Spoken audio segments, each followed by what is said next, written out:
Chapter 395. The old book in Ning Kei's hand was the Ming hand scroll of the Tomes of Arcane. Last autumn, the West Hill Divine Palace issued an order for the Central Plains countries to organize a coalition army to attack the Left Tent Palace. However, countless powerhouses secretly sneaked into the depths of the wilderness. It was because the front gate of the Devil's Doctrine was opened according to the time of heaven. The most important reason why those powerhouses entered the front gate of the Devil's Doctrine was this Tomes of Arcane. However, no one knew that this Tomes of Arcane, the only thing that Haotian Taoism lost and had not been seen for nearly 1,000 years, had been casually placed by eldest brother in the academy at his waist. Ning Kei had a conversation with eldest brother about this Tomes of Arcane beside the bonfire in the woods of the wilderness. He had even opened the cover of this Tomes of Arcane in accordance with the prophecy of the great divine priest of Revelation of West Hill. However, at that time, he did not have the ability to look at the Tomes of Arcane. Ning Kei held the Ming hand scroll as if he was holding a thick stack of silver notes or second brother's high crown. He was so nervous that his arms trembled slightly. "Senior brother, I really don't dare to look at it." Eldest brother looked at him and said with a smile, "Since the headmaster asked me to send this book to you after you broke through, you should be able to understand some of it now. You should know that this is the most special of the 7 Tomes of Arcane. Try your best to understand as much as you can. I believe there will be some benefits." Ning Kei recalled the horrible pressure he felt when he opened the Ming hand scroll of the Tomes of Arcane in the wilderness. He said with a bitter smile, "I don't know if the benefits are worth the pain."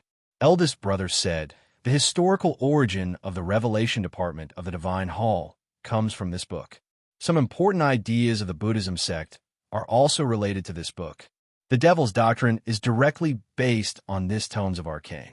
This Tomes of Arcane has directly caused many changes in our world. Do you think it is worth it?" Ning Kei suddenly asked curiously, "Eldest brother, you have been carrying this Tomes of Arcane with you for a long time. What benefits did you get?" "The specific benefits are not necessarily benefits," eldest brother answered honestly after a moment of hesitation. "And there are many parts of this Tomes of Arcane that I don't understand." Ning Kei thought of something and said, "Senior brother once said that if the 7 volumes of Tomes of Arcane were to be open in the world, there would be signs for everyone to see. Senior brother can isolate the aura of the Tomes of Arcane, but I don't have that ability. Once I open the Ming hand scroll, wouldn't it be equivalent to telling others that the Tomes of Arcane is in the academy?" The eldest brother looked at the cliff cave. Ning Kei immediately understood. Walking into the cliff cave, Sang Sang had already cleaned the ground in advance. Ning Kei sat cross-legged and calmed his mind. Then, without hesitation, he reached out and slowly opened the cover page of the Ming hand scroll of the Tomes of Arcane. When his fingers opened the cover, an extremely calm and tranquil aura emerged from the yellowish paper and began to spread throughout the cave. The aura of the Ming hand scroll of the Tomes of Arcane did not belong to the mortal world. Naturally, it would drift towards the vault of heaven.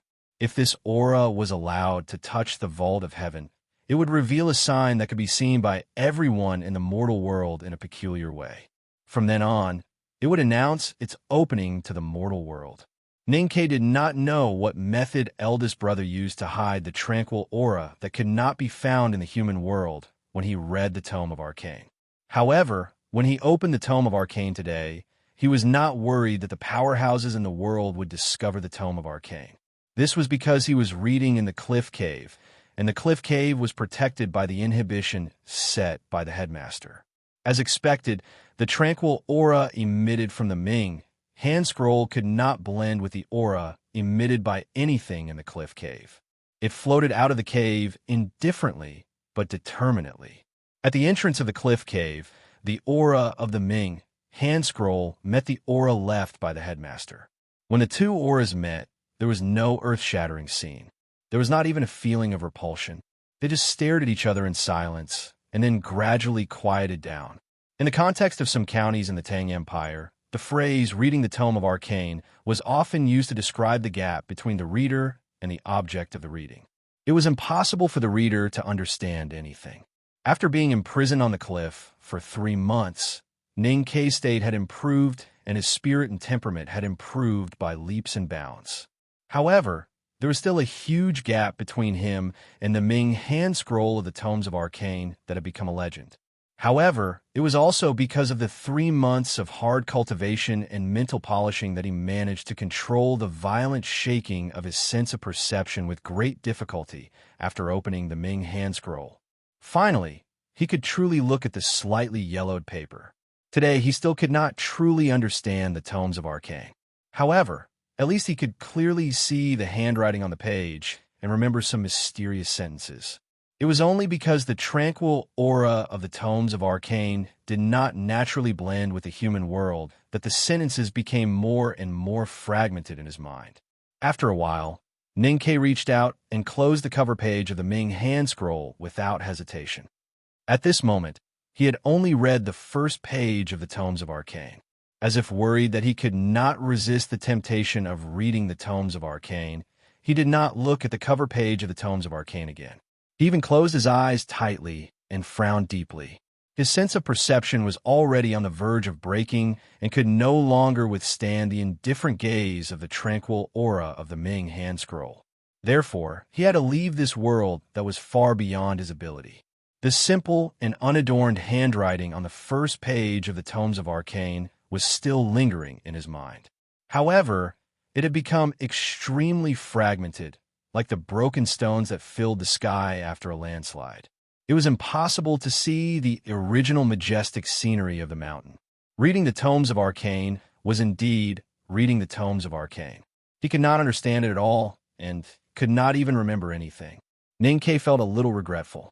However, after 3 months of seclusion in the cliff cave, the headmaster of Academy had already taught him some things without showing up. That was the patience and courage that he had once thought of. Ning Kei was not willing to give up just like that. He closed his eyes tightly and frowned even more. He clenched his hands tightly on his knees and began to try to restore the fragmented handwriting of the Tomes of Arcane in his mind. This kind of attempt required thinking. However, once a human thought, the Tomes of Arcane seemed to start to sneer in the empty space, causing severe pain in his sense of perception. If it were someone else, they would definitely not be able to complete the reorganization of the handwriting of the Tomes of Arcane. However, Ning Kei had enough patience and courage. More importantly, when he first entered the Academy 2 years ago, he never got tired of reading books in the old library. Even if he vomited blood and passed out, he did not give up. Later, he finally used the 8-stroke calligraphy of Yong to get close to those words that could only be understood by cultivators in the upper see-through state. He had an innate keen intuition for words and an indescribable ability. That was why Master Yin Sei believed that he had the potential to be a divine talisman master. These past and experiences, especially the pain and confusion when reading, now seemed to be some kind of preparation for him to read the Tomes of Arcane today. This was probably the so-called lucky chance. Moreover, this lucky chance was not arranged by Hao Ian or the headmaster of Academy. It was obtained by himself through his own efforts. With the passage of time, the mysterious and broken sentences left in his spiritual world by the Ming hand scroll of the Tomes of Arcane were gradually restored and reconstructed. It was like the gravel in the sky, falling to the ground in an extremely precise order. Then a new mountain was gradually formed. Ning Kei finally remembered a few words on the first page of the Tomes of Arcane. The first sentence at the beginning was, "The wise are the sun and the moon. The cycle of the sun and the moon, the fusion of light and darkness, is the law of nature. The law of nature is the Tao. Tao develops the law. When the law enters the end, the night comes and the moon appears." Ning Kei did not understand what these words in the Tomes of Arcane meant, but he felt an unprecedented chill and fear, especially when he thought of a certain key point. He suddenly woke up. He looked up at the cliff cave and found it was already late at night. Then he realized that he had been thinking for a long time unconsciously. The Tomes of Arcane on his knees had disappeared, and eldest brother and Sang Sang were nowhere to be found. Above the cliff at night, the sky was full of stars, but there was no moon. Ning Kei had seen the moon. In this world, he missed the moon countless times, whether it was as round as a silver plate or as curved as a delicate eyebrow. However, he had never seen it again. So he was very sure that there was no moon in this world, and even people in this world did not know what the moon was. Then why was there a moon in the Ming hand scroll? The words on the first page of the Tomes of Arcane seemed to be some kind of prophecy. The more Ning Ke thought about it, the colder he felt. So after a while, he noticed the back of the tall figure at the edge of the cliff. The moment he saw the back of the tall figure, a warm current flowed into Ning Ke's body, turning all the confusion, fear, and uneasiness into the fragrance of flowers and leaves in late spring. Ning Ke stood up and rubbed his numb knees. He walked out of the cliff cave and came to the edge of the cliff. He knelt behind a tall figure and kowtowed heavily. Now he had long understood the painstaking efforts of the headmaster to imprison him in the cliff cave.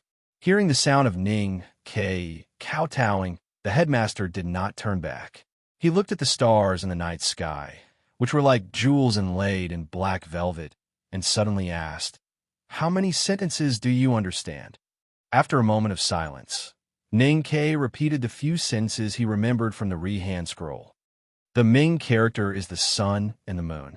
The Ming hand scroll talks about the cycle of the sun and the moon. The cycle of the sun and the moon, the fusion of light and darkness. The headmaster frowned and said, "But what is the moon?" Ning Ke did not speak. The headmaster slowly turned around. His figure looked especially tall in the cliff shrouded in darkness. Ning Ke looked at his teacher and felt that he had seen him somewhere before. The headmaster looked at him and suddenly said, "On the balcony of the building of pines and cranes, you said that I was a pitiful old man."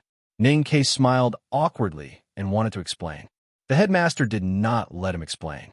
He continued, "Before you said that I was a pitiful old man, you once mocked me. At that time, you mocked me because I had never seen the moon. If that's the case, you must have seen the moon." The headmaster looked at the night sky, full of stars. After a moment of silence, he asked, "Then, what is the moon?" Ning Ke did not know how to answer. He said bitterly, "Teacher, even you don't know what the moon is. How would I know?" The headmaster looked away from the night sky and looked into his eyes. He said, "Because there is no omniscient person in the world, including me. But you are a person who was born with knowledge." Hearing this, Ning Ke immediately broke out in a cold sweat and wet the back of his clothes. "After a night of torment and a game of football, I am really tired. That's all for today. There are 2 days left. I will have a good sleep and try my best to solve it." To be continued. If you like this work, please come to vote for me. Your support is my greatest motivation. Chapter 396. The word moon had always existed in this world, such as the Ueluan Kingdom, the famous laurel in the Ueluan Kingdom, and the white color of the moon, which was derived from the color of the laurel petals. However, the word moon in this world had no specific meaning. It was as vague as light and muddy. Of course, the headmaster was not referring to the color of the moon, because he was asking about the moon. Because of this question, Ning Ke suddenly became nervous. According to his usual style, he would definitely try his best to play dumb at this moment. However, if he played dumb now, he would really be a fool, because the headmaster had already pointed out that he was a person who was born with knowledge. Ning Ke lowered his head and felt the cold sweat flowing down his back, gradually wetting his clothes. After a long silence, he said in a trembling voice, "The sun and the moon rotate, and light and darkness are opposite. I think that the moon might be something that corresponds to the sun. The sun appears in the day, and the moon appears in the night." The headmaster said, "Be more specific." Ning Ke looked at the cliff in front of him, at the flowing clouds under the starlight, and fell into a long silence again. Then he said, "It might be a huge stone ball floating in the night sky. Because it can reflect the light of the sun, it appears very bright at night." He could not explain why he could describe the moon that did not exist in this world. The headmaster looked at him and smiled. He helped him to give an explanation that might not be reasonable, but at least it was reasonable. "It seems that what you saw in your dream was very interesting." Hearing the word dream, Ning Ke looked up at the headmaster who was standing by the cliff. He looked at the headmaster's clothes dancing in the night wind, and vaguely seemed to catch something. This idea is indeed very interesting. The headmaster turned to look at the night sky and said admiringly, "The eternal night always needs some light. Everything in the world corresponds to each other. If the sun appears in the day, it is not bad to have a corresponding moon. But if there is a moon, where would it be? If the moon reflects the light of the sun, as you said, doesn't that mean that the sun is also in our world at night, but we can't see it? Then where's the sun at night? Is it really like when the west moves and the mountains set, falling below our feet and then rising again in the morning? Doesn't that mean the sun is revolving around our world? But the world we live in is a flat and open land, and the edge is an endless abyss. Why did I wait for more than 10 days, but I didn't see the sun set into the abyss, and it just disappeared so suddenly?" The headmaster looked at the night sky with his hands behind his back and murmured to himself. He was not talking to Ning Ke, but to himself, who had been searching for the answer for countless years. After a while, he looked at Chang and city in the distant wilderness and said with a frown, "There are still many places that are impassable. If this world were a ball, it would be connected." People in the secular world were used to the sun rising in the east and setting in the west. They were used to being shrouded in the radiance of Hao Ian day after day, just like they were used to the breakfast stalls on the street and the moss on the edge of the well. They never had any questions about these things, let alone wondered why these things existed. But the headmaster was not a person of the secular world. He needed to think. Few people in the world could understand what he was mumbling to himself. Those who heard it would even think that the headmaster was a crazy old man. Ning Ke understood some of it. He was a little confused, but then he admired the headmaster. The headmaster obviously had no knowledge of astronomy. He was about to touch the truth of the world just by following Ning Ke's simple explanation. However, the truth did not belong to this world, but another world. He did not know that the other world existed in the distant past, but in the future. "I've looked at this night sky for many years." The headmaster pointed at the high and dark sky above the cliff and the stars hanging in the sky. He said, "Whether it was many years ago or many years later, the stars have always stayed in their original positions and have not changed at all. This means that the relative positions of the earth and the sky are fixed. This stability is filled with a classical and solemn eternal beauty, but it is a little boring after looking at it for a long time." Ning Ke looked at the night sky along his teacher's arm. He did not know what the headmaster was trying to say. But since the beginning of the Tianqi era, the stars in the night sky have been getting dimmer day by day. Mortals can't see the difference, but I know they are getting dimmer. The headmaster said, "There was one time when the darkening process was seen by the officials of the imperial astronomer. That was why there was the comment, 'The stars are covered by the night sky, and the country will not be peaceful.'" Ning Ke knew that it was this comment from the imperial astronomer that caused the Tang Empire to fall into a dispute. It indirectly caused Li Yu to marry into the grassland a few years later. However, he only knew that the comment was true after hearing the headmaster's words today. At least the first half of the sentence was true. It turned out that the stars in the night sky were really getting dimmer. How could it be a matter of the country not being peaceful? The headmaster laughed. Ning Ke's mood was slightly relaxed. He did not expect the headmaster to continue. If the whole world has entered the eternal night, how could the Tang Empire not be the only country that is not peaceful? Thinking of the sentences in the Ming hand scroll that were similar to prophecy in some legends, Ning Ke could not control the nervousness and fear in his heart. He asked, "Teacher, is there really an underworld invasion?" The headmaster said the Ming hand scroll of the tomes of arcane foretold the arrival of the night. There are also related legends in the West Hill teachings and the ancient volumes of the Buddhism sect. Because of these prophecies and legends, many wise men have thought about it for countless years. 1,000 years ago, the divine priest of light went to the wilderness to preach, but he founded the devil's doctrine. The Buddhism sect's temple stayed in the deep mountains and did not move. It is probably related to this. As for whether the legends are true or not, no one knows. Ning Ke asked, "Teacher, you don't know either? I have said that there is no omniscient person in the world. Even those who are born with knowledge can only know the things that they have seen in their dreams. If they have not seen it, they still don't know. Ninkei did not speak. The headmaster looked at the night sky above his head. After a moment of silence, he said, "In the past 2 years, your eldest brother and I have traveled in the world. We went to the cold region of the far north and found that the night there has obviously become much longer. The hot sea has even gradually become cold. That is why the desolate was forced to break the promise of 1,000 years and take the risk to return to the south." Ninkei had heard of the legend of the underworld. Most people in the market knew about this legend. However, a legend was a legend after all. In addition, the West Hill Divine Palace had always been indifferent to this kind of legend, so the legend became increasingly illusory. However, the headmaster himself was a legendary figure. When the legend of the underworld came out of his solemn mouth, and there seemed to be some vague evidence, then the legend was probably true. Ninkei felt cold, and the back of his wet clothes seemed to be frozen. No one noticed that even the winter in Chang and last year was colder than the year before. Of course, this may be an accident. Until now, I still think that the underworld invasion is only a story used to scare children, because no one has discovered the underworld, including me. The headmaster looked at Ning Kei's slightly pale face and comforted him. And even if the eternal night comes, according to the records in the Ming hand scroll and the ancient Buddhism sect volumes, it can't be a very short process. It must be extremely long, maybe 100 years, 1,000 years, or even 10,000 years. What does it have to do with people like us?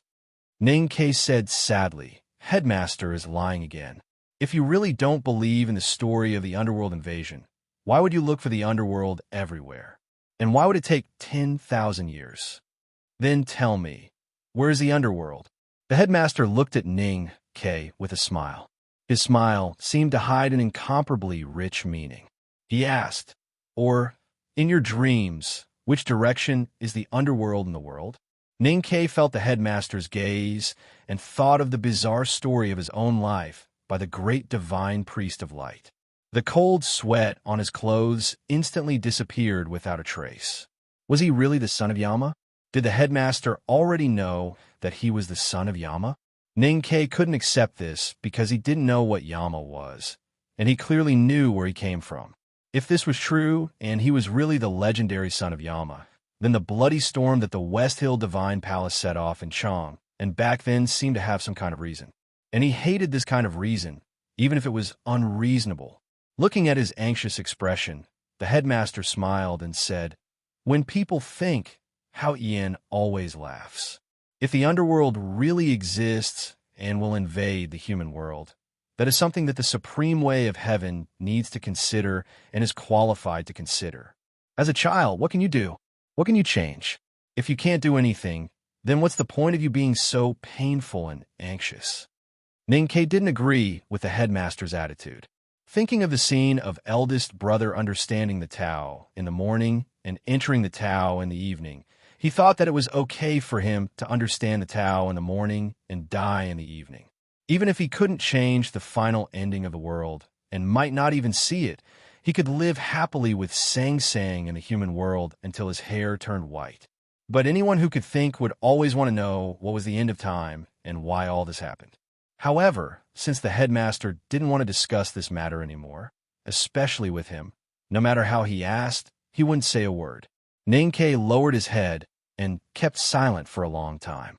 Suddenly, he raised his head and looked at the headmaster. He asked seriously, "Then, teacher, please tell me how youngest uncle died." Then he added, "This matter is meaningful to me."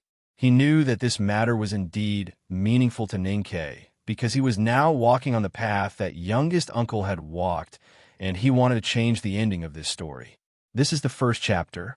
The second chapter will come out before 11:30. To be continued. If you like this work, please come to Chidian. Come to vote for me. Your support is my biggest motivation. Chapter 397. The headmaster asked, "Have you ever thought about what kind of existence Heaven's Way is?" Ning Kei thought for a while. He really had no concept of the heavenly way, which was an illusory existence. "No, didn't you just say that Hao Ian is always laughing when people are thinking? But sometimes, even if we are ridiculed, we still have to think.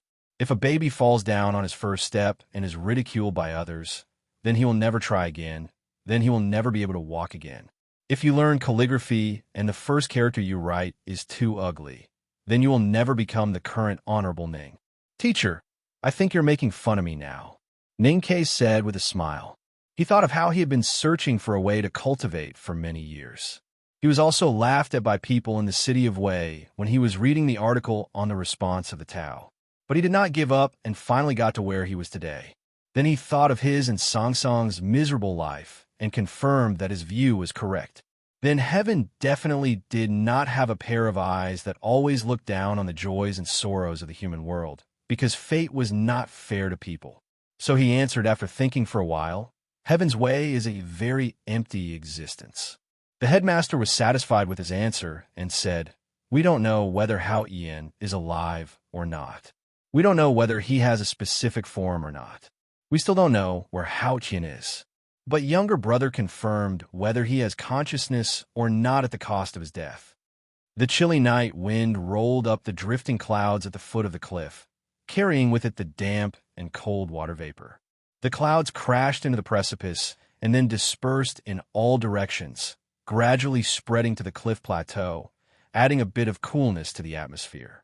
The headmaster looked up at the high and cold sky and said slowly, If Heaven's way really exists and it looks down on the world, those people who are struggling to survive on the earth, and even those cultivators who seem to be able to summon wind and rain, are just like ants. If the heavenly axiom does exist, it won't show the slightest mercy or attention to ants at all. When some of the ants suddenly raise their heads to look at it and even begin to grow wings that are as thin as feathers and fly to the sky, trying to challenge it, how can its consciousness and will allow that to happen? If Heaven's way really exists, it will be invisible and even more ruthless. Ning Ke looked at his teacher, who was standing on the edge of the cliff like an immortal in the night wind. He thought about the 3 consecutive sentences of if there really is Heaven's way. After a long silence, he suddenly said firmly, But teacher, you are not an ant. The headmaster laughed loudly. His laughter was full of grandeur. The laughter suddenly rose from the edge of the cliff and pierced the high and cold night sky. The sea of clouds between the cliffs was terrified and turbulent. It was not until the laughter of the headmaster gradually faded away that the clouds returned to calmness. The headmaster stood at the edge of the cliff and looked at the stars and clouds. After a long silence, he suddenly sighed and said, It's a pity that there are no bugs. The Korean tiger chicken was the simplest form of drinking, but Ning Ke knew that the headmaster did not say it because he wanted a drink. He thought that this simple or even superficial description must be the headmaster's understanding of Hao Ian in this life. However, he could not understand the deep meaning of the phrase. The headmaster's previous words solved some of the doubts in his heart, but also gave birth to some new doubts. If youngest uncle was the ant that grew wings and wanted to fly to the sky, he would be punished by heaven because he offended the dignity of Heaven's way. Then why did he do that? There were billions of ants in the world, and there must have been more than one that raised its head and looked at the sky. In the long years, there must have been many people that tried to fly to the clear blue sky. Where did those people go?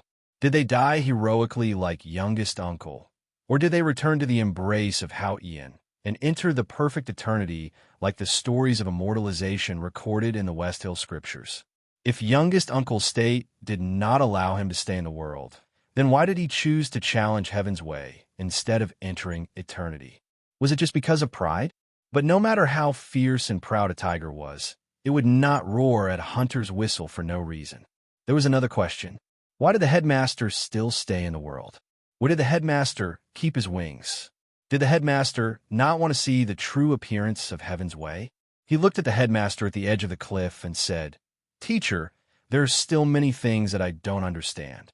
The headmaster said, When you fully understand the 3rd book, you will probably understand.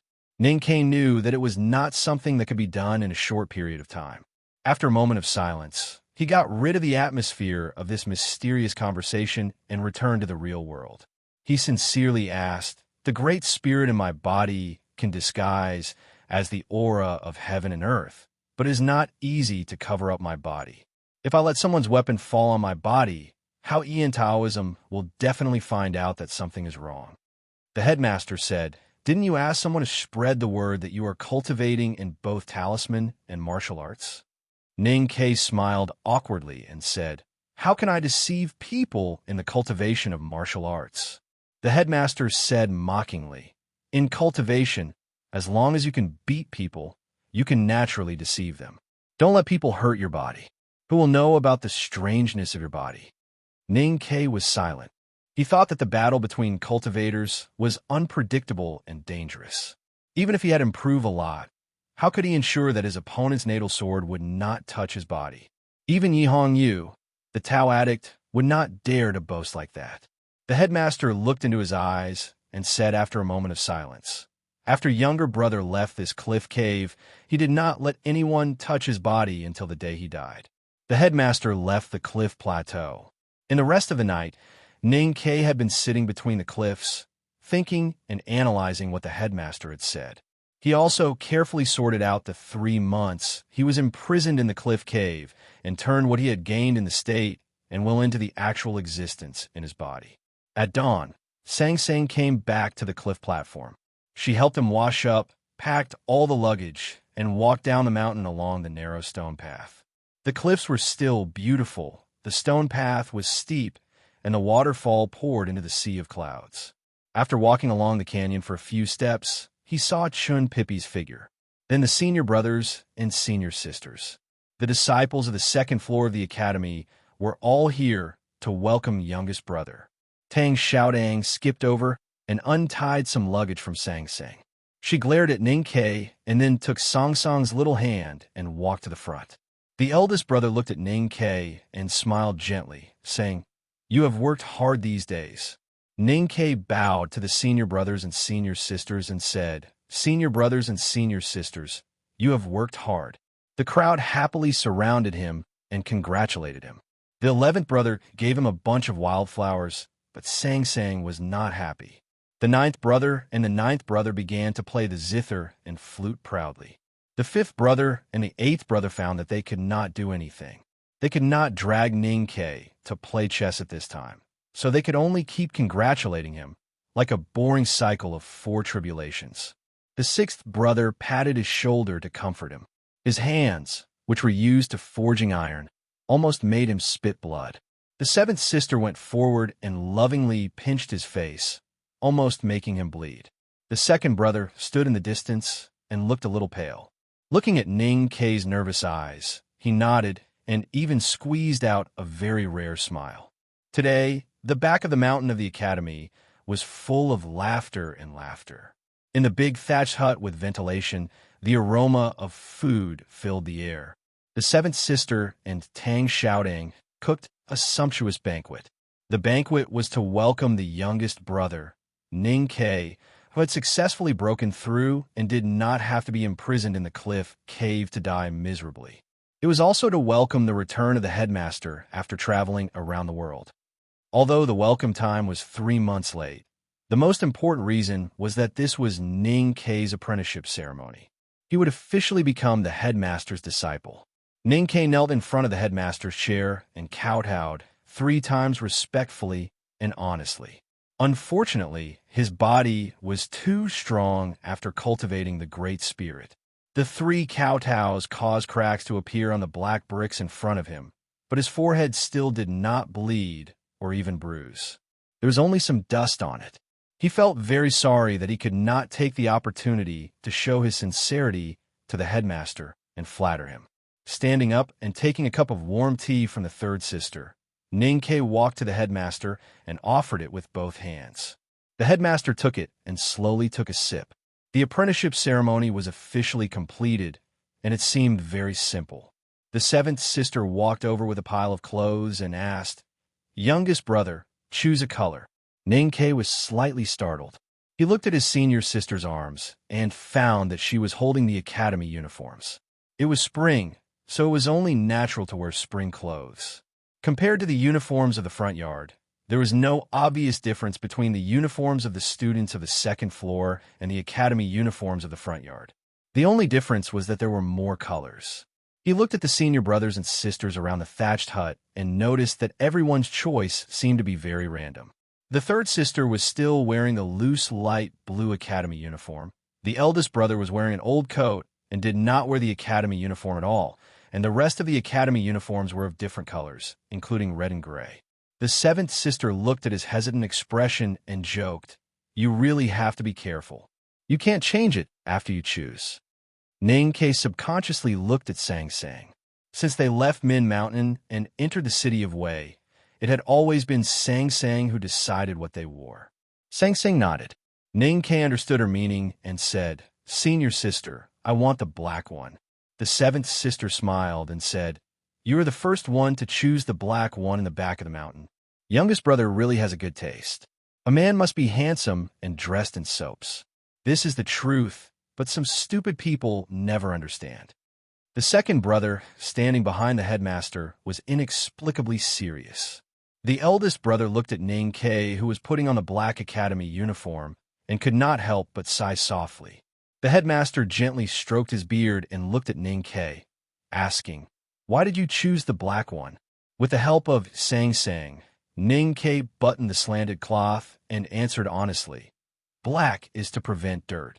This was the real answer. He and Sang Sang did not think that a man must be handsome and dressed in soaps. They were more concerned about how to wash less and save water and soap. The eldest brother was stunned. The headmaster's fingers slightly froze, and he smiled and shook his head. This is the second chapter. Try to finish the third chapter before 1 o'clock. To be continued. If you like this work, please come to vote for it. Your support is my biggest motivation. Chapter 398. After the banquet, second brother walked to Ning Ke and said, "The sword master from South Jin Kingdom is still waiting for you outside the academy. Since this matter has been settled, when will you go out?" Ning Ke smiled and said, "Anyway, no one knows that I came out from the cliff cave. What's the hurry? Let him continue to wait. I'll rest for 2 days first." His words were a little shameless, but second brother was not angry. He just looked at him and said coldly, "I've already told the instructor of the front yard that you have broken through, so don't think about delaying it. Hurry up and settle this matter.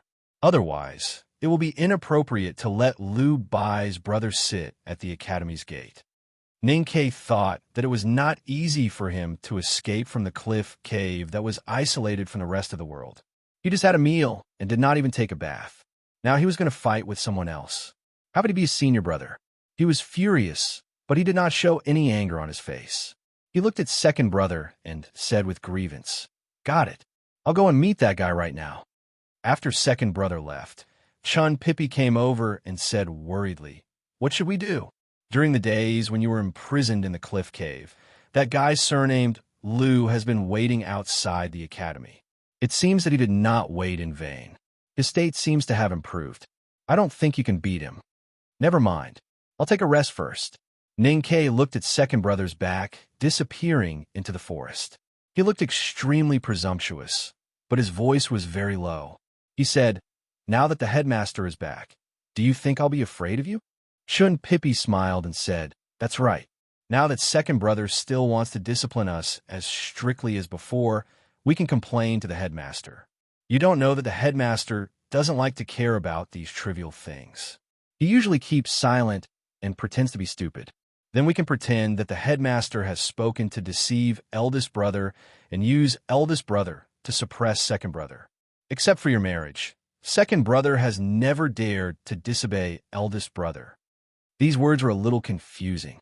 After a moment of silence, Ning Ke looked at him and said with emotion, "I didn't expect that your shamelessness is somewhat like mine."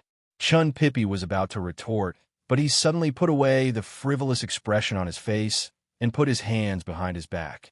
He looked at Ning Ke and said calmly, "You are my younger brother. I will not argue with you." Ning Ke was slightly surprised. When he heard the footsteps behind him and saw Tang Xiaodong's figure from the corner of his eye, he immediately understood. He looked at Chun Pippi mockingly and said, "Good for you." Chun Pippi didn't dare to look him in the eye and walked towards Tang Xiaodong. Tang Xiaodong ignored him and walked directly to Ning Quebec. She said in a clear voice, "Ning." As soon as the word left her mouth, the little girl thought of something and timidly shut her mouth. She looked around and realized that her teacher, Yulian, was not around. She patted her chest with lingering fear and stuck out her tongue cutely. She continued, "Youngest Marshall uncle, I want to take Sang Sang out to play." In the early morning, a gentle spring rain fell on the back of the mountain of the academy. Tang Xiaodang was going to take Sang Sang into the mountain to pick those newborn mushrooms. Ninkei looked at Sang Sang and thought that the little girl had been suffering in the cliff cave with him for the past 3 months. Although she could occasionally go down the mountain for a walk, she must have had a hard time. He rubbed her head and said, "Go ahead." Looking at the two girls walking up the mountain hand in hand, Chun Pippi returned to Ning Kei's side and imagined their future life. He sighed and said, "They have become good friends in advance.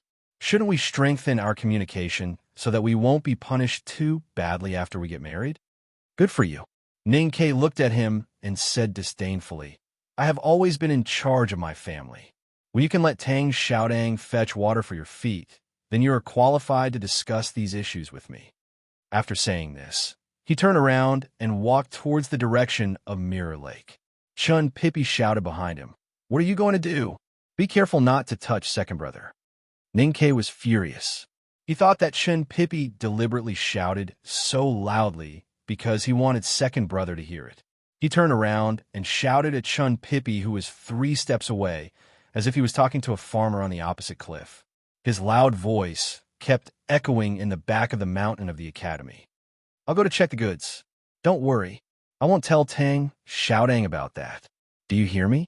Chun Pippi heard it and felt painful. He thought that second brother, third sister, and even Tang Xiaodang might have heard Ning Kei's shameless framing. He wanted to find a rabbit hole in the grass and crawl into it. It was a very ordinary-looking padao. The dark, slender blade looked like the cornices of a palace under the night sky. The lines were slightly curved and smooth, and the sharp edge glinted with a cold light. The long hilt was designed to be held with 2 hands, and a fine velvet rope was tied around it. From its appearance, it looked like any one of the 3 padaos. But when Ning Kei held the padao, he knew that it was a brand new blade. This was because a completely different feeling came from his palm. This slender and long padao was unimaginably heavy, completely inconsistent with the size and length of the padao in his eyes. For such a thin and long blade to have such weight, one could imagine how dense it was. Naturally, one could also guess how tough it was. You said to combine the 3 padaos into one, so I refined all 3 padaos into this one. Sixth brother looked at the padao in Ning Kei's hands like looking at a child and said honestly, "I thought it would be easy, but I didn't expect it to be so difficult." The melting of ink was smooth, but the tempering part was troublesome. To combine the 3 padaos into one meant that 3 times the amount of metal had to be melted into the same volume. Ning Kei thought that if it was not tempered, how could it be done? He couldn't help but feel grateful to sixth brother. Sixth brother handed over a scabbard made of unknown leather and said, "The talisman lines on the padao are the ones you designed." But fourth brother said that it's better for you to carve them yourself. Ning Kei sincerely thanked sixth brother and was ready to carve the talisman. With the experience of making primordial 13 arrows, this was not too difficult for him. However, he seemed to think of something. After a moment of silence, he put the heavy padao back into the scabbard and looked at the puzzled sixth brother. He said, "Let's talk about it later. Of course, you should decide your own weapon." Sixth brother said, "Youngest brother, I just want to ask you one thing. I'm really satisfied with this padao. If you want to give it a name, you must think a good one." Ning Kei's body was slightly stiff. He thought of the experience when they developed talisman arrows together last time. He thought of the extremely unreliable names, such as Silver Arrow, Cloud-Piercing Arrow, and Primordial 13 Arrows. He immediately understood sixth brother's worries and said firmly, "Senior brother, rest assured. I will ask the teacher to give it a name." Sixth brother hesitated for a moment and said, "Youngest brother, actually, the teacher's name is not very reliable." The two of them stared at each other and finally decided to temporarily put aside the matter of naming the new padao. Opening the box, Ning-Ke looked at another thing that he had asked Sixth Brother to make and said happily, I didn't expect it to be so smooth. Senior Brother, what material did you use? The craftsmanship of this gadget is not difficult. Sixth Brother said, I asked the Ministry of Works to find some black crystals and then made some frames. I also made an extra one. There are 3 sets here. Ning-Ke thought that the more the better. Suddenly, he thought of another thing and looked around to make sure that Sang Sang was not nearby. He came to Sixth Brother and whispered for a long time. Sixth Brother frowned slightly and asked confusedly, It's easy to find transparent crystals. It's not difficult even if it has no impurities. If it is to prevent dust, why must it have such a small arc? The requirements for grinding and carving are too high. Even if we use water to grind it, it can't be guaranteed. Ning-Ke hesitated for a moment and said, I have a friend who has poor eyesight and always sees things a little blurry. If she wears this thing, it can improve her eyesight. Sixth Brother was slightly surprised and thought that youngest brother was really talented and had so many wonderful ideas and wisdom in his mind. He could even cure eyesight. Just when he was about to get to the bottom of it and figure out why the curved transparent crystal could help people with impaired vision, the heavy leather curtain was lifted and the fourth brother walked in. Looking at the knife on Ning-Ke's back, fourth brother asked, Have you finished carving the talisman? Sixth brother shook his head. Ning-Ke explained, I have something to do later. I will carve it later. Fourth brother slightly frowned and said, So you know you have something to do? Second brother asked you to solve the problem quickly. Why are you still here? Although those onlookers can't enter the back mountain, I feel uncomfortable when I think of the crowd outside the academy's gate. Ning-Ke thought faintly. Just because he felt uncomfortable, he wanted to drive his youngest brother out of the academy to fight. As his senior brothers, they naturally thought that the young powerhouse from the South Jin Kingdom was just an insignificant piece of trash. But that person was the younger brother of the Sage of Sword, Liu Bai. Your youngest brother might not be able to defeat him. He looked at fourth brother who was walking towards the sand table and tentatively asked, Senior brother, where is second brother? Fourth brother impatiently waved his hand and signaled him to hurry to the academy's side gate to finish the matter. He said, Second brother went fishing with the headmaster at the West Pond. Fishing at the West Pond, not only could he enjoy the scenery and the fun of fishing, but he could also accompany the headmaster and flatter him. It was really a happy thing. But he had to go to the academy's side gate to fight and struggle like a fish on a hook. The more Ning-Ke thought about it, the more he felt it was unfair. He did not want to leave the back mountain at all. However, he was worried that if he stayed in the back mountain, he would be seen by second brother. That was more dangerous than fighting with the Sage of Sword's younger brother. Suddenly, he realized that the most dangerous place was also the safest place. So he followed the sound of the waterfall and quietly walked to the courtyard of second brother. He climbed the low courtyard wall with both hands and looked into the courtyard. After confirming that the scary big white goose was not there, he immediately felt relieved. Ning-Ke casually pushed the door open and walked in. He looked at the young and cute little boy in the room and said proudly, I want to take a bath and sleep. Do you have hot water? The little boy opened his eyes wide and looked at him innocently. Everyone in the academy knew that a young powerhouse from the South Jin Kingdom had challenged Ning-Ke to a duel, and that person had been sitting on the futon outside the academy side gate and waiting for Ning-Ke for 3 months. In those 3 months, the powerhouse from the South Jin Kingdom had been exposed to the wind and the sun, drenched in rain and covered in dust. His life could be said to be difficult, even more so than Ning-Ke, who was in seclusion in the cliff cave. Ning-Ke knew the current situation, but he did not immediately accept the challenge after coming out of seclusion. Instead, he had the leisure to take a bath and sleep. This is the 3rd chapter. Try to finish the 4th chapter before 3 o'clock. To be continued. If you like this work, please come to Chidian. Come to vote for me. Your support is my biggest motivation. Chapter 399. Looking at the unreasonable Ning-Ke, who was about to take a bath and sleep, the little boy was stunned. After a long while, he came to his senses and asked in a trembling voice, Young master, what are you going to do? Ning-Ke smiled and said, I'm going to eat you alive. Hurry up and pour me a bowl of soy sauce and some horseradish." The little boy was shocked and embarrassed. He said shyly, "Young master, I'm not tasty. Young master often says that I don't like to wash my feet and I smell." Ninkei was startled and laughed. He said, Okay, I'll wash myself and eat myself." The little boy was really a well-behaved child. He didn't know how to refuse Ninkei's ridiculous request and went to the kitchen to boil a big pot of hot water. In the steam, Ninkei lay in the big wooden tub contentedly and looked at the little boy who was busy looking for a towel. He asked, "Speaking of which, I still don't know your name." The little boy put the towel in the hole of the tub and answered softly, "I'm Su Jialuan. Not a good name, but it sounds too elegant. I have to change it." Ninkei waved his hand and said, "Your voice is always so soft. I'll call you Matsi from now on. It sounds cute."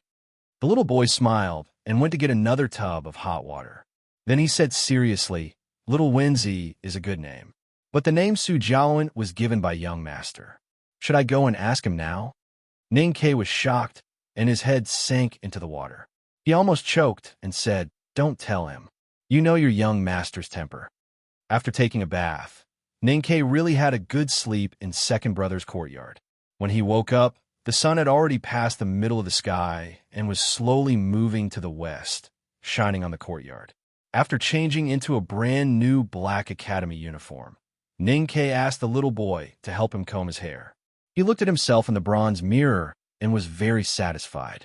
He thought that anyone could comb his hair better than Sang Sang. After thanking the little boy, Ninkei left the small courtyard. Although he really did not want to fight with Sword Saint Liu Bai's younger brother, he knew that Liu Bai would wait outside the academy for 3 months and would definitely not leave midway. He could not hide in the academy for the rest of his life. Eventually, he would have to fight with Liu Bai. It was better to fight sooner rather than later.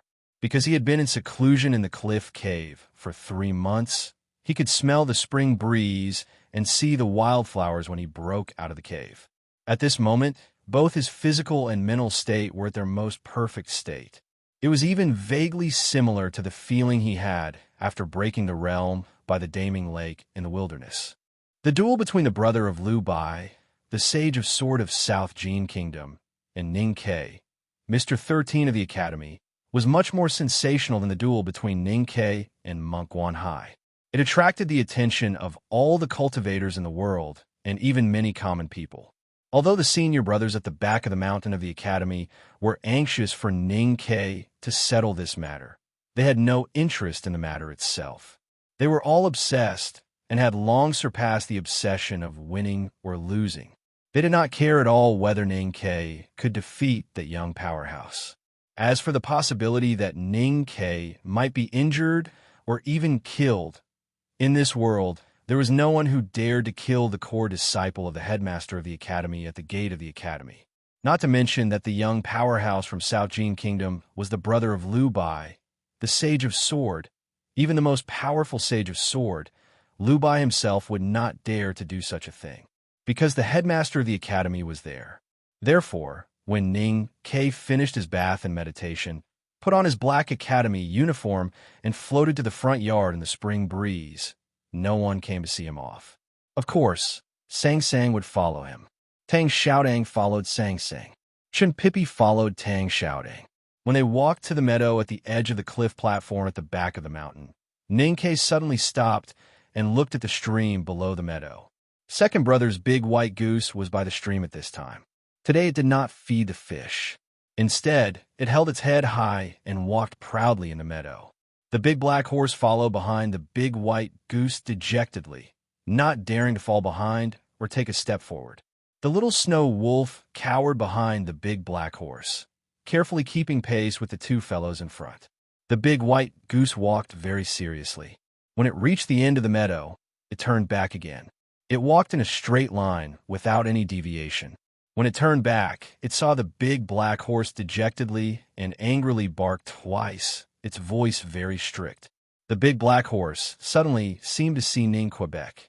It hurriedly raised its head in fear and pretended to be arrogant and elegant. It also wanted to please the big white goose, so it grinned and looked very funny. The four people standing on the meadow stared at this scene in a daze. Tang Xiaodang glanced at Ning Ke and said mockingly, "Youngest uncle's horse is really similar to your temperament. It is as timid as a mouse and flatters others." Ning Ke looked at the black horse's appearance and felt extremely embarrassed.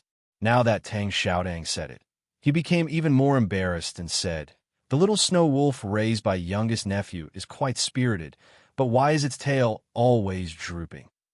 Tang Xiaodang sneered and said, "It's better than someone who let his opponent wait in the sun outside the academy while he secretly bathed and slept.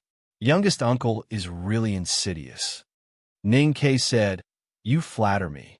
Chun Pippi wanted to explain for Ning Ke, but when he looked at Tang Xiaodang's clear eyes, he somehow felt guilty and said, "Yes, younger brother's action is a little too insidious." Sang Sang looked at the meadow and said, "That big white goose is really arrogant. It looks like it is training the army. In that case, isn't it the general in the back of the mountain? It's useless no matter how proud the general is, because he has to train the army for his majesty to see."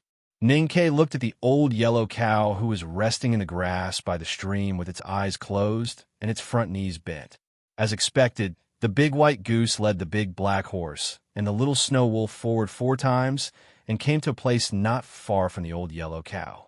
It respectfully lowered its proud head.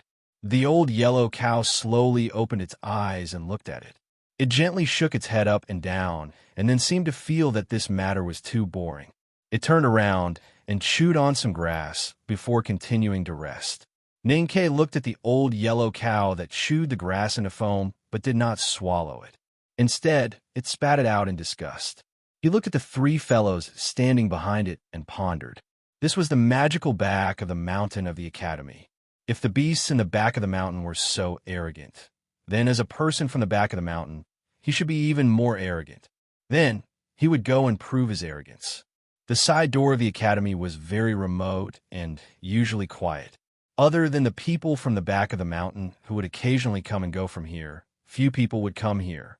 However, after the powerhouse from the South Jin Kingdom, Lu Yiqing, submitted a letter of challenge to the academy and sat down on the futon outside the side door, the area around the side door suddenly became lively. The students from the front yard of the academy and the citizens of Chong and came to watch the show as if they wanted to turn this place into a scenic spot. Especially today, there were more than 1,000 people gathered outside the side door. If not for the imperial court's quick response and the Yulin royal guards to maintain order, the quiet grass would have been trampled by the excited crowd. It was rare for ordinary people to see cultivators, let alone cultivators fighting. Chong was full of powerhouses, so the people in the city were more knowledgeable in this aspect. However, it was still extremely rare for them to have a chance to see it up close. The news of someone challenging the academy had been spread for 3 months. Everyone knew the location of the duel, even many citizens of Chong, and had come to see the person from the South Jin Kingdom sitting at the door of the academy. Today, when the news of Mr. 13 of the academy breaking out of the cave spread to Chong, and countless people came to watch the show, there was no doubt that it was a big show. There was a bluestone road on a hill not far away. Dozens of horse carriages were parked on the side of the road. It seemed that some young ladies from mansions in Chong and could not resist the temptation of the liveliness and came here. Among the dozens of carriages, most of them were naturally the nobles. They couldn't push forward with all their might like the common people, and they couldn't disregard their status and take the risk to climb the poplar tree. Moreover, they climbed higher and higher just to find the best vantage point. These nobles included the relevant officials of the Tang Empire and a few generals from the military. Naturally, there were also cultivators from various sects who came after hearing the news. The envoy from the South Jin Kingdom and a few disciples from the Sword Garret stood silently beside their horse carriages. The officials from the Imperial Center Administration of the Tang Empire smiled and stood not far from them. He Ming-chi, the Taoist from the South Gate Temple of Haotian, held the yellow oiled paper umbrella under his armpit and stood quietly beside a horse carriage. The horse carriage was black and embroidered with complicated golden patterns. It looked majestic and beautiful, but there was no one around the horse carriage on such a crowded road. That was the respect that everyone showed to the horse carriage. The horse carriage belonged to the West Hill Divine Palace's diplomatic corps. The great divine priest of revelation was not in the carriage. The duel between a student from the second floor of the academy and Liu Bai's brother was far from enough for this bigwig to deign to appear. In the carriage sat a man with a snow-white beard and a very young appearance. He was Chung Lixue, the priest of the Revelation Department of the West Hill Divine Palace. Chung Lixue's position in the Divine Hall was even higher than that of Prince Longqing. He could sit side by side with the Tao addict, Yi Hongyu, before she went to the wilderness. He was also an important bigwig. Chung Lixue gently lifted the curtains and looked at He Ming-chi, who was standing quietly by the window. After a slight hesitation, he smiled and said, "Senior brother He, why don't you come up and sit?" He Ming-chi smiled and said, "I'm used to standing." After a moment of silence, Chung Lixue looked at the side door of the academy at the bottom of the hill. He looked at Liu Bai, who was sitting on the futon.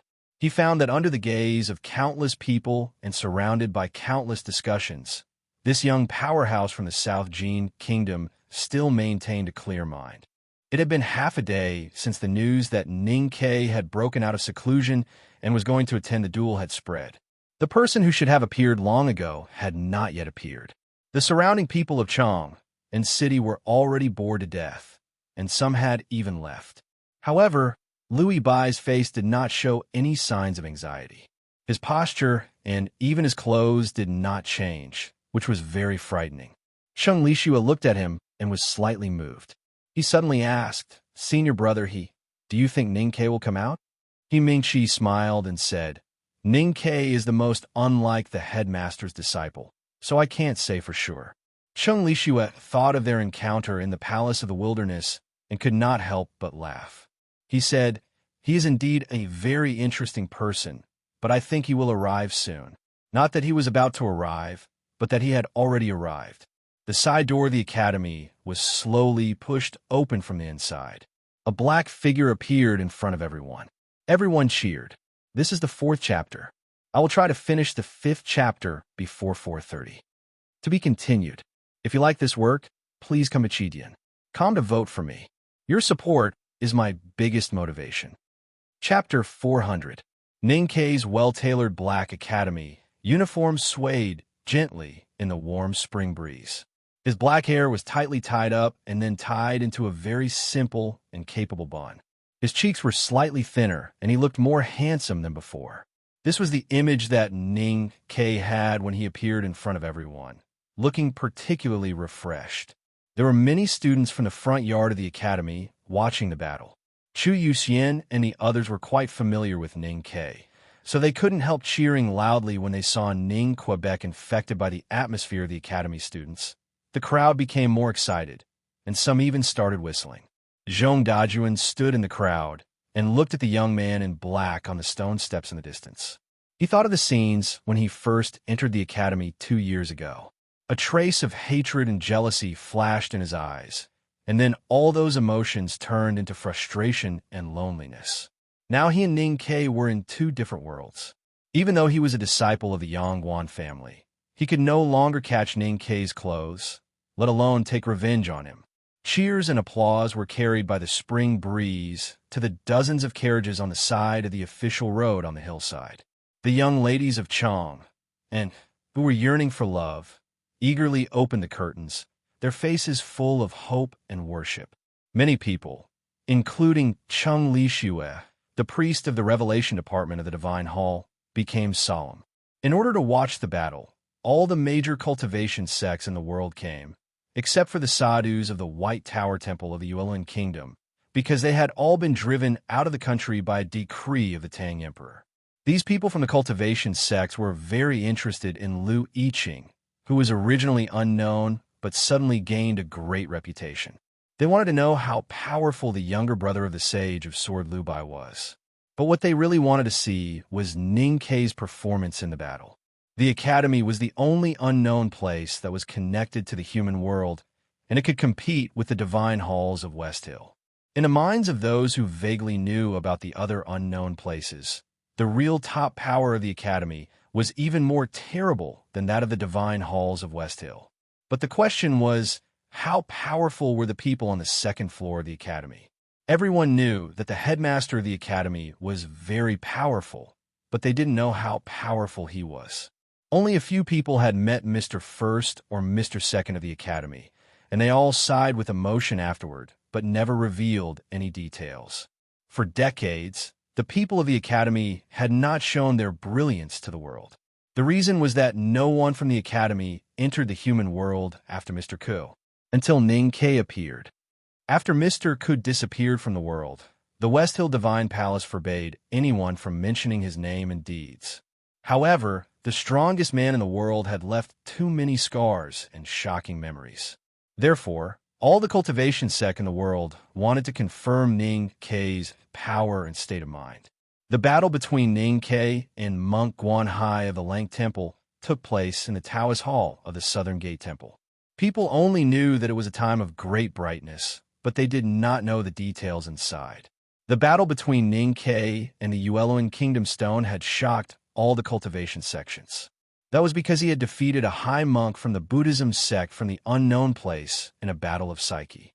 The Buddhism sect's Vedanta ascetic spirit was the strongest in the cultivation world, no matter if it was the Zen psyche or the will.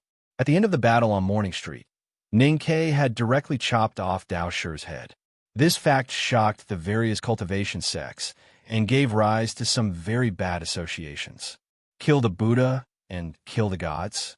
Mr. Ku seemed to have killed his way through and made a name for himself in the academy. Until today, no one dared to disrespect the academy. Even though the legend said that this powerful man had been killed by God, even the West Hill Divine Palace did not dare to openly criticize him. Everyone left their sects and came to the academy. They wanted to use this rare opportunity to personally confirm the true power of the second floor of the academy. In order to prevent another Mr. Ku from appearing in the human world, they wanted to see the academy fail. The title of the weakest world wayfarer in the history of the academy had spread from the mouth of the Tao addict of the West Hill Divine Palace to the entire cultivation world. Even though Ning Ke had won 2 consecutive battles after entering the human world, and even though he had once defeated Prince Long Qing, everyone still firmly believed that there was something wrong with these victories. Previously, when they saw Lu Yiqing sitting quietly on the futon, as if he was separated from the world, they were all in awe. They all thought that he was indeed the brother of the Sage of Sword, Lu Bai, who had been immersed in the upper see-through state for so many years at such a young age. He even had signs of breaking through the realm.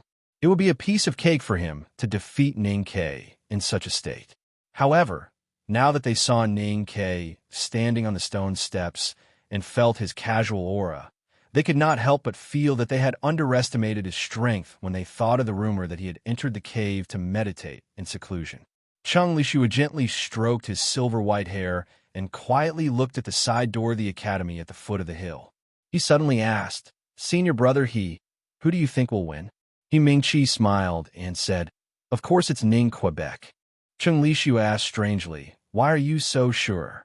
He Mingqi said, "Because he is a student of the headmaster of the academy." Cheng Lishua suddenly understood and felt that his previous judgment was a little funny. He said, "That's true." Ning Ke stood on the stone steps and looked at the excited classmates in the front yard. He smiled and waved at them. Then he looked at the man sitting on the futon by the side door. The man was very young. He sat on the futon like an old tree with thousands of feet of roots. He gave people a feeling that no matter how strong the mountain wind was, it could not move him at all. Ning Ke knew that this man was Lu Yiqing from the South Jin Kingdom.